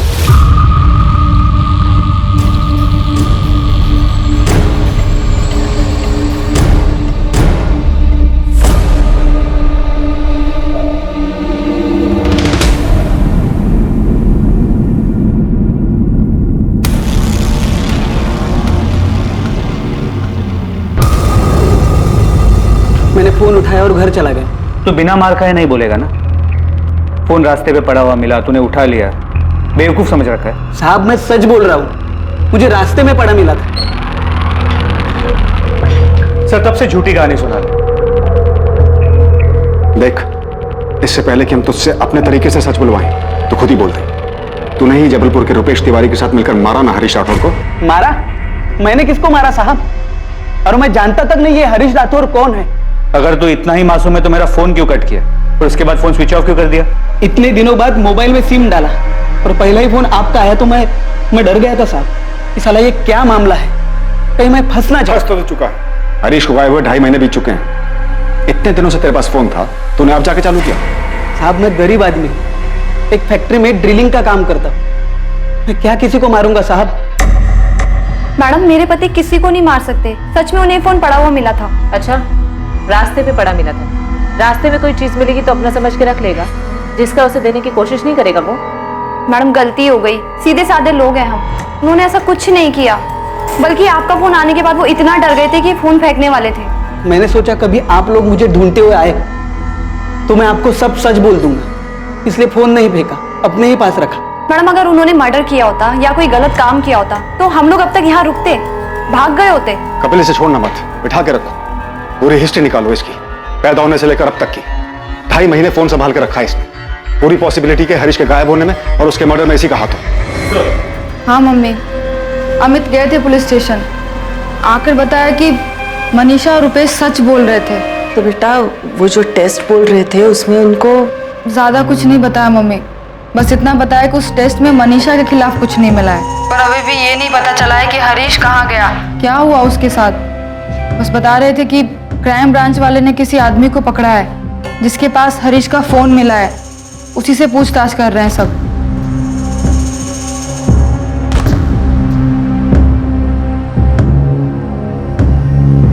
क्या हुआ मम्मी?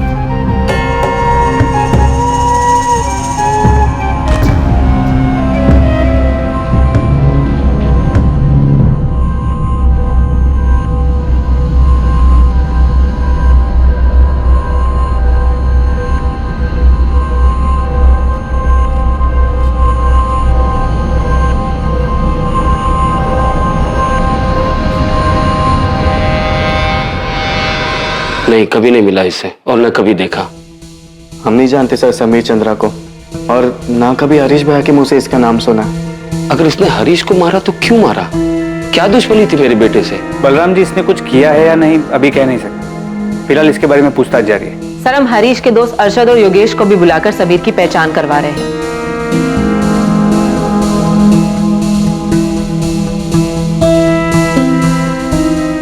अरशद और योगेश भी ये नहीं जानते कि समीर कौन है? नहीं सर।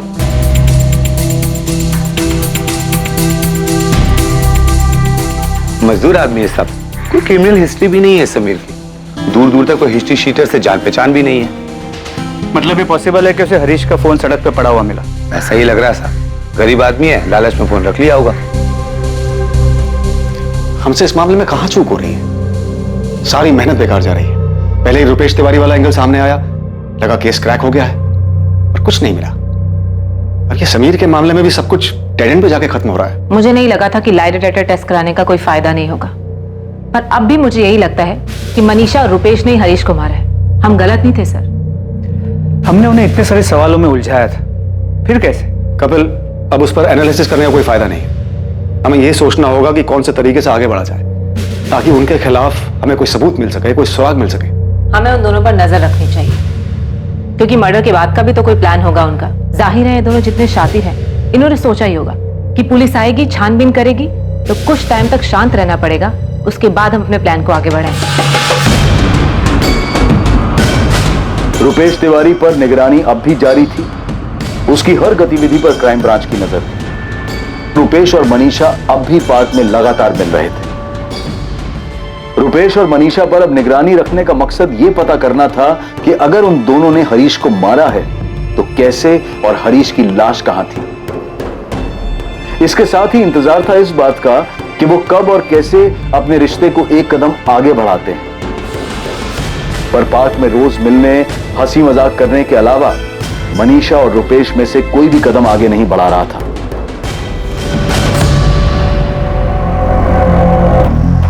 कितनी शांत और खुश लग रही है, जैसे कि कुछ हुआ ही नहीं। यस सर, इसे किसी चीज से कोई फर्क ही नहीं पड़ रहा है।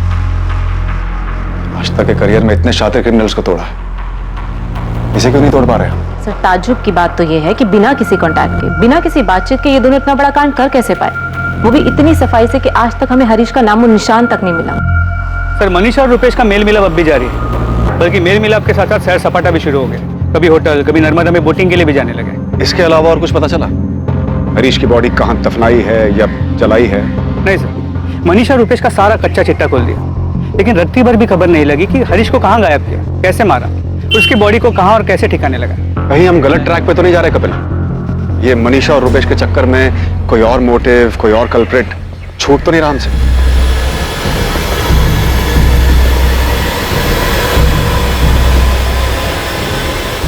नहीं, हमें चाय पानी कुछ नहीं चाहिए।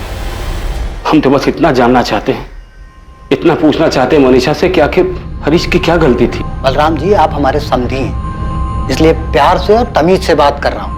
सच आपके सामने है कि सच सामने नहीं है अंकल, हमारे सामने सिर्फ हरीश भैया की अनसुलझी गुमशुदगी और कुछ नहीं। जिस गुमशुदगी का सारा बोझ मनीषा पर डाल दिया, हमारी बेटी को सबके सामने मुजरिम बना दिया, रुपेश के साथ मनीषा का नाम जोड़ दिया। पुलिस हजारों सवाल पूछ चुकी है मनीषा से। इस टेस्ट के लिए उसने खुद मंजूरी दी थी, जो सामना करना था वो कर चुकी है। अब कोई अग्नि परीक्षा बाकी नहीं है। अब भी आप यही पूछ रहे हैं कि हरीश की गलती क्या थी, घुमा फिरा के एक ही सवाल कि मनीषा ने हरीश के साथ क्या किया। मैं जानता हूं मैं हरीश से नहीं मिल पाऊंगा। मैंने मान लिया कि हरीश मर चुका है, लेकिन बेटा मैं इतना जानना चाहता हूं कि आखिर ऐसी क्या। जी, बहुत हो गया प्यार मोहब्बत की बातें, अब यहाँ से चले जाइए वरना। पापा एक मिनट। पापा जी, देवर जी, मेरे और हरीश जी के बीच कोई झगड़ा, कोई अनबन नहीं थी। इतना जान ही कहाँ पाए थे एक दूसरे को कि झगड़ा या अनबन होती। मैंने आपसे पहले भी कहा और फिर कह रही हूँ, मैंने नहीं देखा वो कौन दोस्त था जिसने हरीश जी को आवाज दी थी। बस यही मेरी सबसे बड़ी गलती हो गई, जैसे आप लोग साजिश मानते हैं। पापा जी, आपने उम्मीद छोड़ दी होगी, लेकिन मैंने नहीं छोड़ी। मैं तो आज भी चाहती हूँ पता चल जाए हरीश जी कहाँ हैं, उनके साथ क्या हुआ है। पापा जी, मुझे ज्यादा रोना नहीं आता, ज्यादा दुख दिखाना भी नहीं आता, पर इसका मतलब ये नहीं कि मुझे दुख नहीं होता। मैं नहीं जानती हरीश जी के साथ क्या हुआ है, वो किस दोस्त के साथ गए थे। मैंने हरीश जी के साथ कुछ नहीं किया।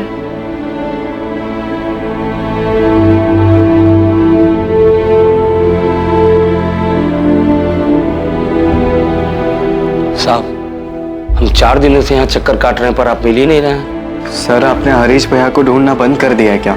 हाँ बलराम जी, सुमित, ये सच है कि अभी हम दूसरे केसेस देख रहे हैं, लेकिन अगर हमें हरीश के केस में छोटा सा भी सुराग मिला तो हम दोबारा पूरे जोर शोर से हरीश के केस पर वापस लग जाएंगे। हमने उसके दोस्तों से भी बात की, वो अरशद और योगेश, उन दोनों से अलग अलग तरीके से बातचीत की, लेकिन अभी तक कोई भी एंगल समझ में नहीं आ रहा। तो आप मनीषा और रुपेश को यूं ही छोड़ देंगे? साहब, मैं जानता हूं कि उन्होंने ही मिलकर मेरे हरीश। क्या करें? शक के बिना पे गोली मार दें उनको? आप अच्छी तरह जानते हैं कि हम पूरी कोशिश कर रहे हैं। हमें भी शक है कि रुपेश और मनीषा ने। जब आपको शक है तो आप उन्हें इस तरह ऐसे खुला क्यों छोड़ रहे? पकड़िए ना उनको। हम गए थे भाभी के घर पे, हमने देखा जो कुछ भी बोल रही थी साफ साफ लग रहा था नाटक कर रही है। इतना सा भी दुख नहीं था उनके चेहरे पे। दुख पछतावा नहीं है, ये हमने भी देखा है, लेकिन ना तो ये कोई सबूत है, ना इसके बिना पर कोई केस बनता है। कार्रवाई करने के लिए सबूत चाहिए कि उन्होंने मारा है, कहां दफनाया है, कहां जलाया है, क्या किया हरीश की बॉडी के साथ। तो आपके कहने का मतलब है हम ये मान ले कि हरीश का कभी कुछ पता नहीं चलेगा, बस इतना मान ले कि वो चला गया और कभी वापस नहीं आएगा। वो तो क्या, उससे जुड़े हुए किसी सवाल का जवाब तक नहीं आएगा। देखिए बलराम, फिलहाल मैं आपकी किसी बात का जवाब नहीं दे सकता जिससे आपको तसल्ली हो। एक्चुअली मैं ना तो आपको जवाब दे सकता और ना खुद को।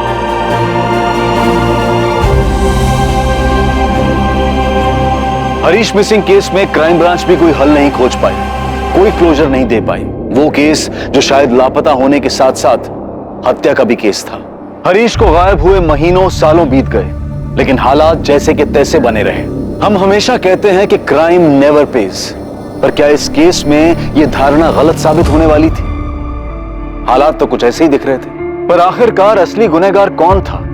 कोई एक था या एक से ज्यादा लोग इस गुनाह में शामिल थे? पिछले 4 सालों में हरीश के केस में कोई हरकत नहीं देखी गई, लेकिन अब 2018 में कुछ ऐसा होने जा रहा था जो इस केस की फाइल को दोबारा खोलने वाला था।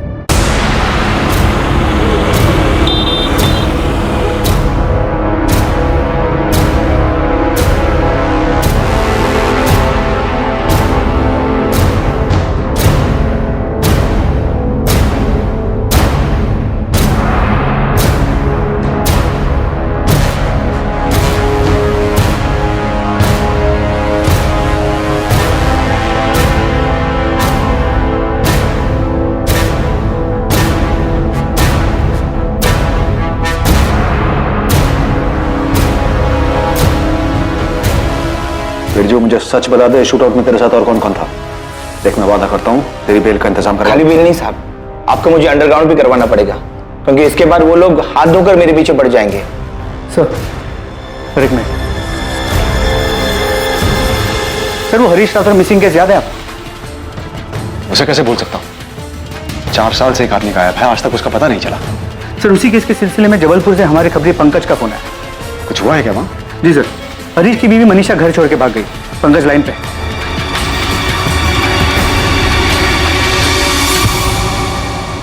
किसके साथ भागी है मनीषा? सोच के देखो साहब, कौन हो सकता है? रुपेश तिवारी? जी साहब, मनीषा 2 रात पहले भागी है।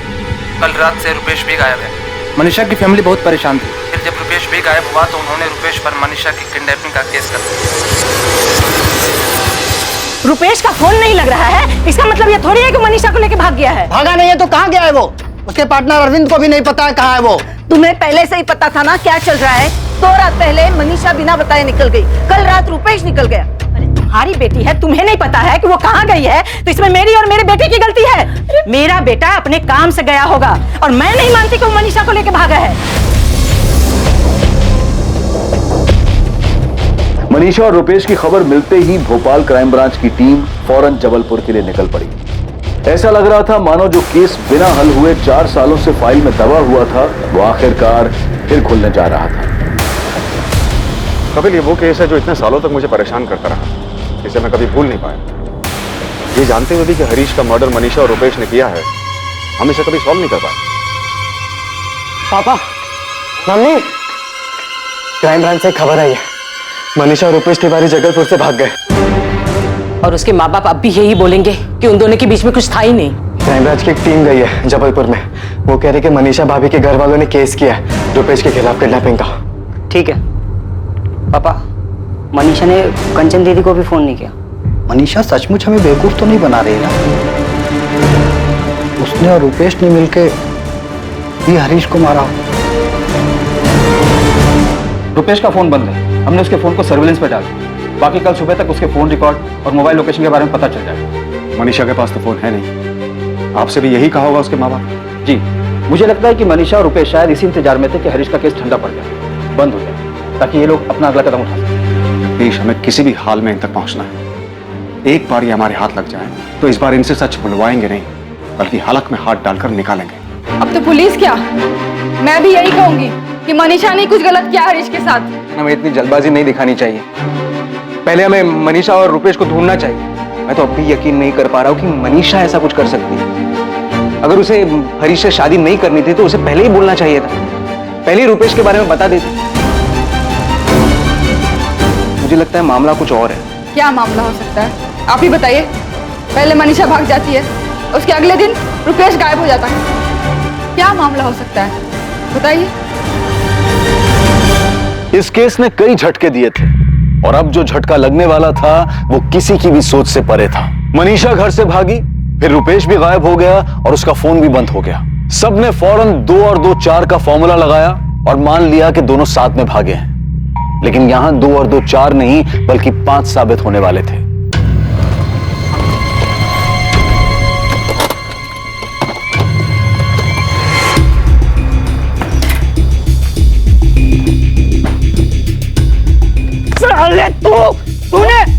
मनीषा कहाँ है मनीषा? तेरा दिमाग तो ठीक है, छोड़ मुझे क्या पता मनीषा कहाँ पर है। देख रुपेश, बहुत हो गया तेरा नाटक, अब सच सच बता कहाँ है मनीषा? मुझे नहीं पता मनीषा कहाँ पर है।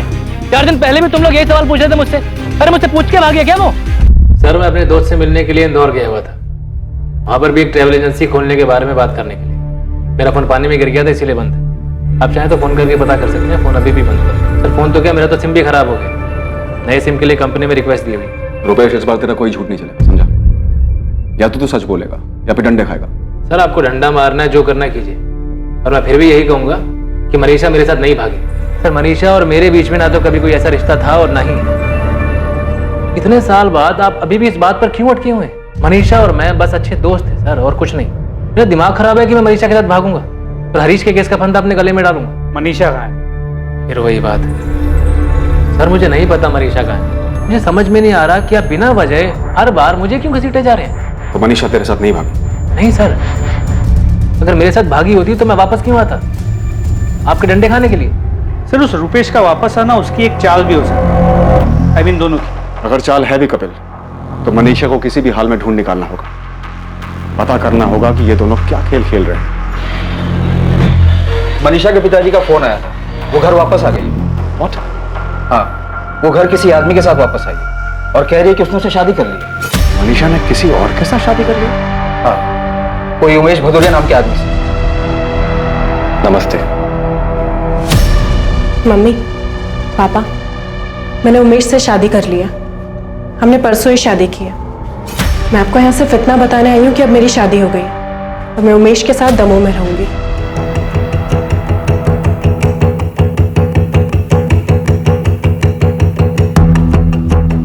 मैं 2 साल पहले उमेश से ही जबलपुर में मिली थी। हम दोनों के बीच बातचीत थी। मुझे उमेश अच्छे लगने लगे और फिर मैंने उससे शादी करने का फैसला कर लिया। फैसला कर लिया? तू इतनी बड़ी हो गई कि फैसला करने लगी? हमें पूछने बताने की जरूरत नहीं समझी? मम्मी, मैं हरीश जी के गायब होने, उनके मरने का बोझ अपने सर पर उठाते उठाते थक गई हूँ। मेरी भी एक जिंदगी है, मैं भी जीना चाहती हूँ, पर इस बारे में तो किसी ने सोचा ही नहीं। और अगर मैं उमेश के बारे में बताती तो भी क्या होता? फिर से वही तमाशा शुरू होता। हरीश जी के घर वाले पुलिस के साथ यहाँ धरना देते और कहते, देखा, इसलिए इसने हरीश को मारा था। और मैं कब तक ऐसे पति ऐसी शादी के सहारे जीती जो 4 साल पहले ही चला गया, और उसके गायब होने की वजह से मुझे न जाने क्या क्या सहना पड़ा। हजारों सवालों के जवाब देने पड़े।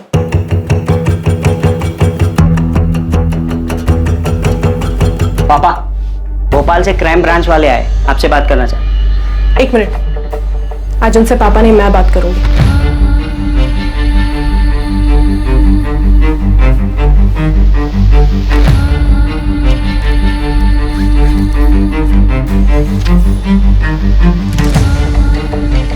ये मेरी और उमेश की शादी का सर्टिफिकेट। हमने परसों मंदिर में शादी की और दमोह में शादी को रजिस्टर करवाया। अब प्लीज इसे ध्यान से देख लीजिए, क्योंकि आज के बाद मैं आपको कोई सफाई नहीं देना चाहती। हो गई तसल्ली? अब आप प्लीज मेरी जिंदगी में दखल देना बंद कर दीजिए।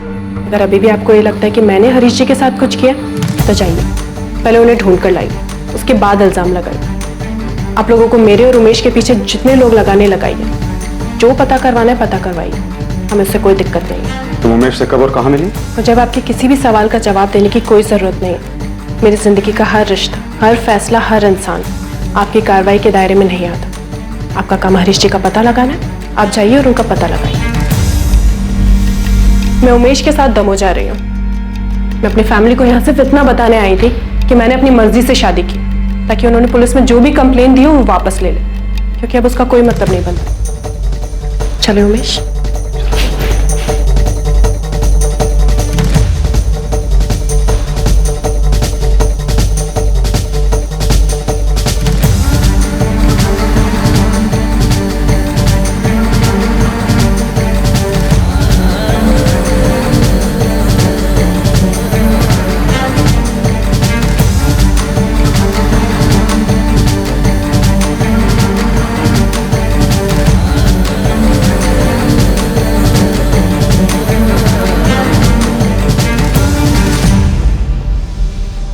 साहब, कहीं मनीषा ने रुपेश के बजाय उमेश के साथ मिलकर तो नहीं? बलराम जी, हम उमेश के बारे में पता लगा रहे हैं, लेकिन अभी तक ऐसा कुछ भी सामने नहीं आया है कि हरीश के साथ शादी करने से पहले मनीषा और उमेश एक दूसरे को जानते थे। यहां तक कि मनीषा के परिवार में भी कोई उमेश को नहीं जानता। सर, ये मनीषा बहुत शातिर है, पहले आपको रुपेश के साथ इतना सब कुछ मिला और अभी अचानक से उमेश आ गया। सर उमेश का आना भी मनीषा की कोई प्लानिंग होगी, ये पक्का कोई खेल खेल रही है सर। सुमित, हम मनीषा की चाल समझने की कोशिश कर रहे हैं कि आखिर ये चल क्या रहा है। 4 साल बाद हमें लगा कि हरीश के केस में कुछ हाथ आया है, लेकिन जब वहां जाकर देखा तो उसका कुछ अलग ही पैतरा सामने आया। आपने पहले भी तो पूछताछ की थी, तो कौन सा सच सामने आ गया? पता नहीं ऐसे ही लाई डिटेक्टर टेस्ट में भी झूठ बोला और किसी की नजर के सामने ना आया। राम जी सर, कुछ ऐसा नहीं जिससे इनसे सच उगलवा लिया जाए कि इन्होंने हरीश भैया के साथ क्या किया है, क्यों किया है। सुमित, अभी मैं सिर्फ इतना कह सकता हूं कि हम पूरी कोशिश करेंगे, वो सब करेंगे जिससे हरीश का पता लग सके और सच बाहर आ सके।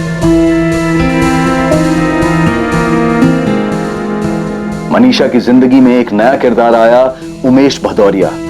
इस उमेश भदौरिया की हर हरकत पर पुलिस की नजर थी, मनीषा पर भी नजर रखी जा रही थी। पुलिस को शक था कि मनीषा कोई खेल खेल रही थी जिसमें रुपेश की भी बराबर की भूमिका थी। क्या रुपेश तिवारी और उमेश भदौरिया के बीच कोई कड़ी थी? नहीं सर, फोन रिकॉर्ड्स में ऐसा कुछ नहीं मिला जिससे ये पता लगे कि रुपेश और उमेश का कोई कनेक्शन है। पूजा के ये रुपेश, मनीषा और उमेश सच में कोई खेल खेल रहे, इतने शातिर हैं, या फिर हम इनके पीछे पड़ के एक बंद अंधेरी गली में चक्कर काट रहे हैं? मैं इतना कह सकती हूँ कि हम गलत ट्रैक पर नहीं है।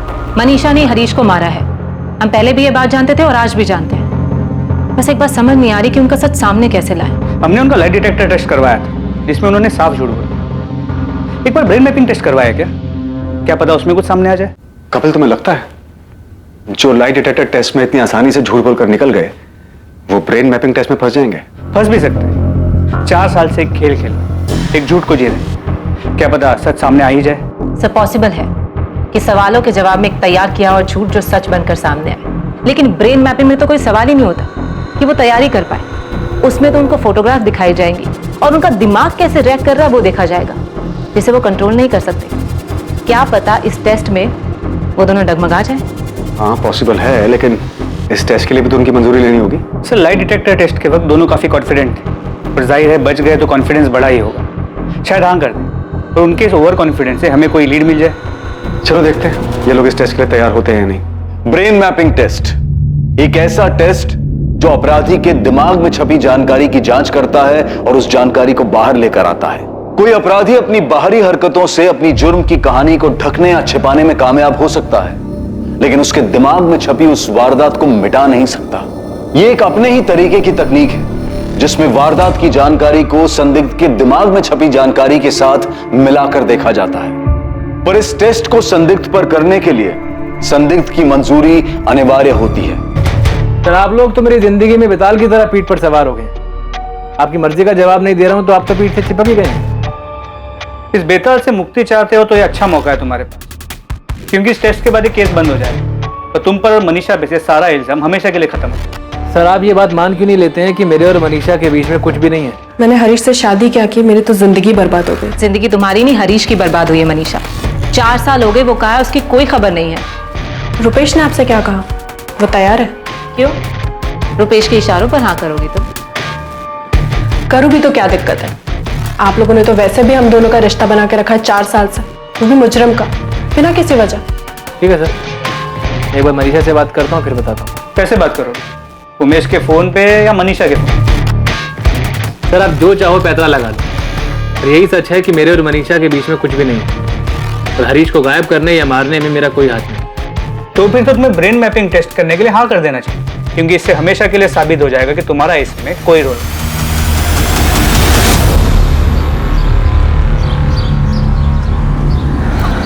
कैसी है? मम्मी पापा भी नाराज है तुमसे?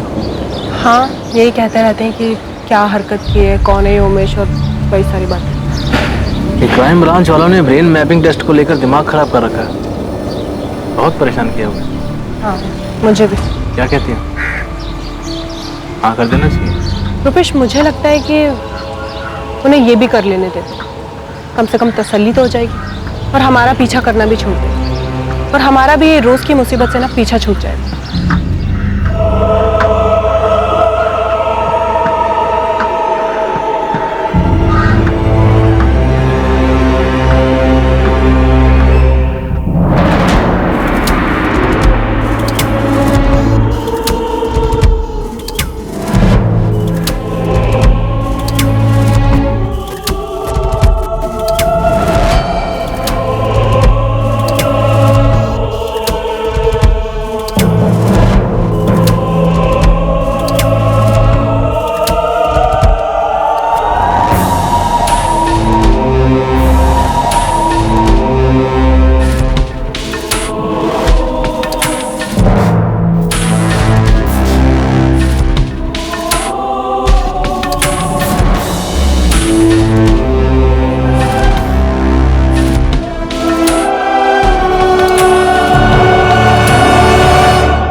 लगता है?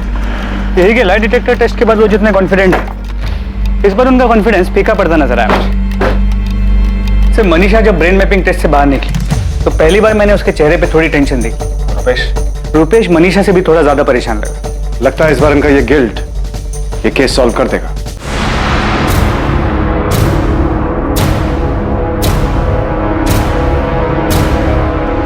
मनीषा, उन लोगों को कैसे पता चला? रुपेश, मुझे नहीं पता उन्हें कैसे पता चला। नहीं, उन लोगों को कुछ नहीं पता। उन लोगों को किसी भी हाल में कुछ पता चल ही नहीं सकता। कुछ पता नहीं चल सकता तो उन्होंने वो फोटो हमें क्यों दिखाया? जबकि ये तो मुझे भी नहीं पता था, तुमने मुझे बताया था। और ये बात मैंने तुम्हारे अलावा किसी को नहीं बताई थी। रुपेश, कहीं मंजीत तो उनके हाथ नहीं लग गया? कहीं मंजीत ने तो... मनीषा, वो लोग मंजीत तक कैसे पहुंचेंगे? हो ही नहीं सकता। रुपेश, मुझे लगता है इस बार उन्हें पक्का कुछ मिला है, कुछ पता चला है। रुपेश, कुछ भी हो, पर अब मैं वापस नहीं जाना चाहती। इतना सब होने के बाद अब फिर 4 साल बाद ये... मनीषा, ऐसे घबराने की जरूरत नहीं है। मुझे नहीं लगता कि उन्हें कुछ भी मिला है। अगर उन्हें कुछ नहीं मिला तो उन्होंने हमें वो खोदी भी जगह, वो गड्ढा, वो खोदा हुआ गड्ढा क्यों दिखाया? हो सकता है उन्होंने वो फोटो ऐसे ही हमें दिखा दी हो। रुपेश, तुम अब भी इतना शांत कैसे रह सकते हो? तुम्हें टेंशन नहीं हो रही कि... मनीषा, टेंशन हो रही है, पर मुझे नहीं लगता कि मुझे लगता है ये टेस्ट हम पर भारी पड़ने वाला है। ये वो लाई डिटेक्टर टेस्ट नहीं है। इस बार वो लोग हमें नहीं छोड़ेंगे। मनीषा, कुछ नहीं होगा। वो बस हमें फंसाने की कोशिश कर रहे हैं। अब तुम ऐसे घबराओगी तो उन्हें जरूर हम पर शक हो जाएगा। तुम शांत रहो बस, बाकी मैं संभाल लूंगा।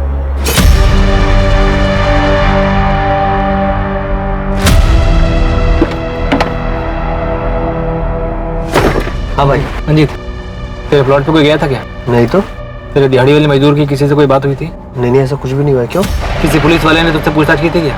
भाई तू ठीक तो है ना? और तू इतने सालों के बाद घबरा क्यों रहा है? कुछ बताएगा मुझे? अभी पहले कुछ करना होगा। क्या क्या कुछ क्या? चल।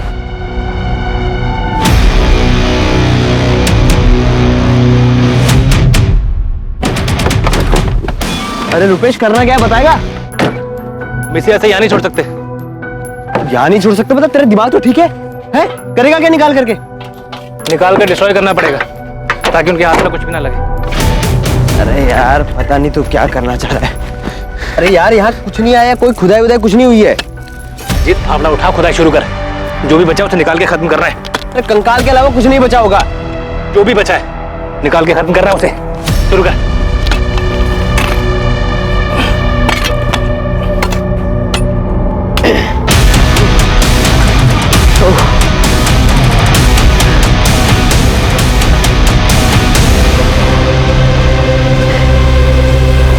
अब क्या करना है इसका बता।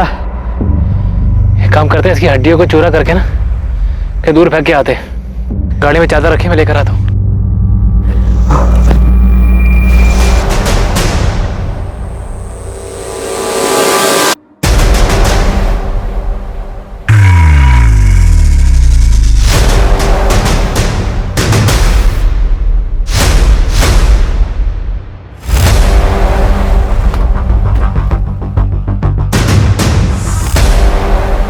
और रुपेश, क्या खोद के निकाल? हमें भी तो दिखा। चल, अरे चल। क्या है? पकड़ो उसे।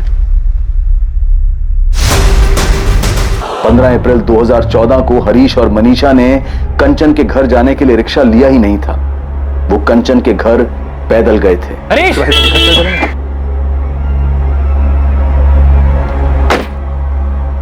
कैसे हो? मैं ठीक हूँ भाई। यहाँ कैसे? भोपाल में? भोपाल में किसी काम से आया था, वापस जा रहा था तो तुम दोनों पर नजर पड़ी, सोचा मिलते ही चलो। ठीक किया। कैसे हो मनीषा? ठीक। यार अच्छा हो तुम मिल गए। हाँ। थोड़ी देर के लिए मेरे साथ चलो ना, मुझे तुम्हारी हेल्प की जरूरत है। अभी?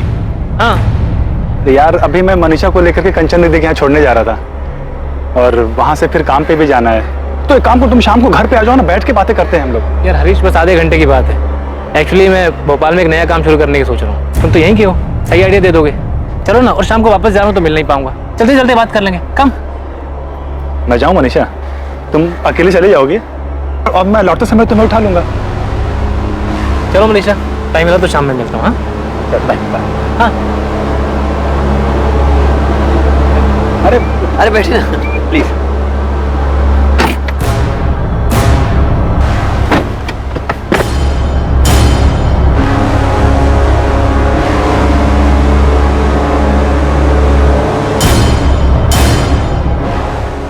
इधर प्लॉट खरीद के क्या करोगे?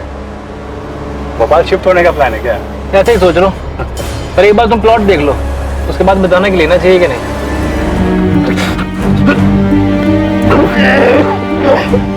बलराम जी, हमें एक कंकाल मिला है, वो हरीश का ही है, ये कंफर्म करने के लिए हमें डीएनए टेस्ट करना पड़ा। रुपेश ने यहाँ भोपाल में हरीश को मार दिया था। जबलपुर के पास रुपेश के एक दोस्त मंजीत का प्लॉट है। मारने के बाद वो लोग हरीश की बॉडी को वहां ले गए और उस ओपन प्लॉट में दफना दिया। क्यों क्यों किया मनीषा ने ऐसा? क्योंकि मुझे रुपेश से शादी करनी थी, और अगर ये बात मैं अपने घर में बताती तो मेरे घर वाले शादी के लिए कभी तैयार नहीं होते। कैसे पता तैयार नहीं होते? तुमने तो अपने अफेयर के बारे में उन्हें कभी बताया ही नहीं। मुझे लगा था वो मना कर देंगे। तुम्हें लगा? अगर पूछा नहीं, तुम्हें यह कैसे लगा कि तुम एक शरीफ आदमी के साथ शादी कर लोगी, उसे मार दोगी और फिर बड़े आराम से रुपेश के साथ दूसरी शादी कर लोगी, आराम से जिंदगी जी लोगी? यह कैसे लगा तुम्हें? ऐसा हो नहीं पाया, मुझे लगा था ऐसा ही होगा। सर, ये बात करने के लायक नहीं, शक्ल देख लो इसकी। दो मारना है मार लो, जितना मारना है मार लो। ये उमेश कौन है? ये क्या नाटक था? रुपेश का नाटक था, क्योंकि ऐसे तो हमारी शादी होने से रही, तो हमें ये एक और नाटक करना पड़ा। रुपेश, अब क्या प्रॉब्लम है? भाग चलते हैं ना, भाग चलते हैं यहाँ से। वैसे भी हरीश को रास्ते से हटाने के बाद हम वो लाई डिटेक्टर टेस्ट से भी बच गए, और अब तो 2 साल हो चुके हैं, कोई ढूंढ भी नहीं रहा होगा उसे। अनीशा भी कुछ बोल नहीं सकते हैं। पहले वाली पुलिस टीम ने तो केस ही बंद कर दिया था, वो लोग मुझ तक कभी पहुंच ही नहीं पाए थे, लेकिन इस बार तो क्या ये सब करने के बाद हम अभी भी दोस्त होने का नाटक करते रहेंगे? शायद इतना सब्र किया थोड़ा और से, तो क्राइम ब्रांच वालों ने हमें ऐसे सुमड़ी में नहीं पकड़ा होता ना तो और बात है। अब हम भागेंगे या तो अपने घर पे मुझसे शादी के लिए बात करोगे ना तो वो लोग हमें छोड़ेंगे नहीं। लिख कर देता हूँ, कुछ ना कुछ जरूर खोद निकालेंगे। अभी तक तो वो लोग मंजीत तक पहुँचे नहीं हैं, अगर थोड़ा और ढूंढेंगे ना तो उस तक भी पहुँच जाएंगे। तो क्या अब हमें सारी जिंदगी ऐसे ही रहना पड़ेगा? इसलिए हमने ये सब किया था। मंजीत उमेश को जानता था, वही उसे लेकर आया था। मतलब उमेश का रोल सिर्फ शादी करके डिवोर्स देने तक का था? जी, उमेश मनीषा को डाइवोर्स देता, मनीषा वापस अपने घर चली जाती, और कुछ टाइम बाद मैं मनीषा की फैमिली से हमारी शादी की बात करता। मतलब यही सब कुछ तुमने हरीश के केस में भी सोचा था?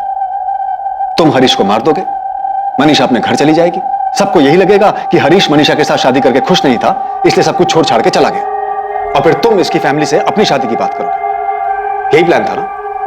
जी हाँ। तुम अपना फोन जबलपुर में छोड़कर आए थे, फिर 15 अप्रैल को इतनी सफाई से प्लानिंग कैसे की कि ये लोग कितने बजे कंचन के घर जाएंगे और तुम इनसे रास्ते में टकराओगे? फोन से मैंने मनीषा को फोन लेकर दिया था, जिसके बारे में और कोई नहीं जानता था। वो फोन का है? वो फोन तो मैंने कब का तोड़ के फेंक दिया। उसका नंबर तो होगा, या उसे याद दिलाने के लिए तुझे तोड़ू? नंबर मेरे पास है।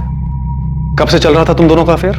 मनीषा की शादी की 1 साल पहले से। मतलब हरीश के साथ शादी, उसका मर्डर, उसे दफनाना, उमेश का आना, ये सारी प्लानिंग किसकी थी? मनीषा तुम्हारी या रुपेश तुम्हारी? दोनों की थी। ये सब हमने मिलकर किया है।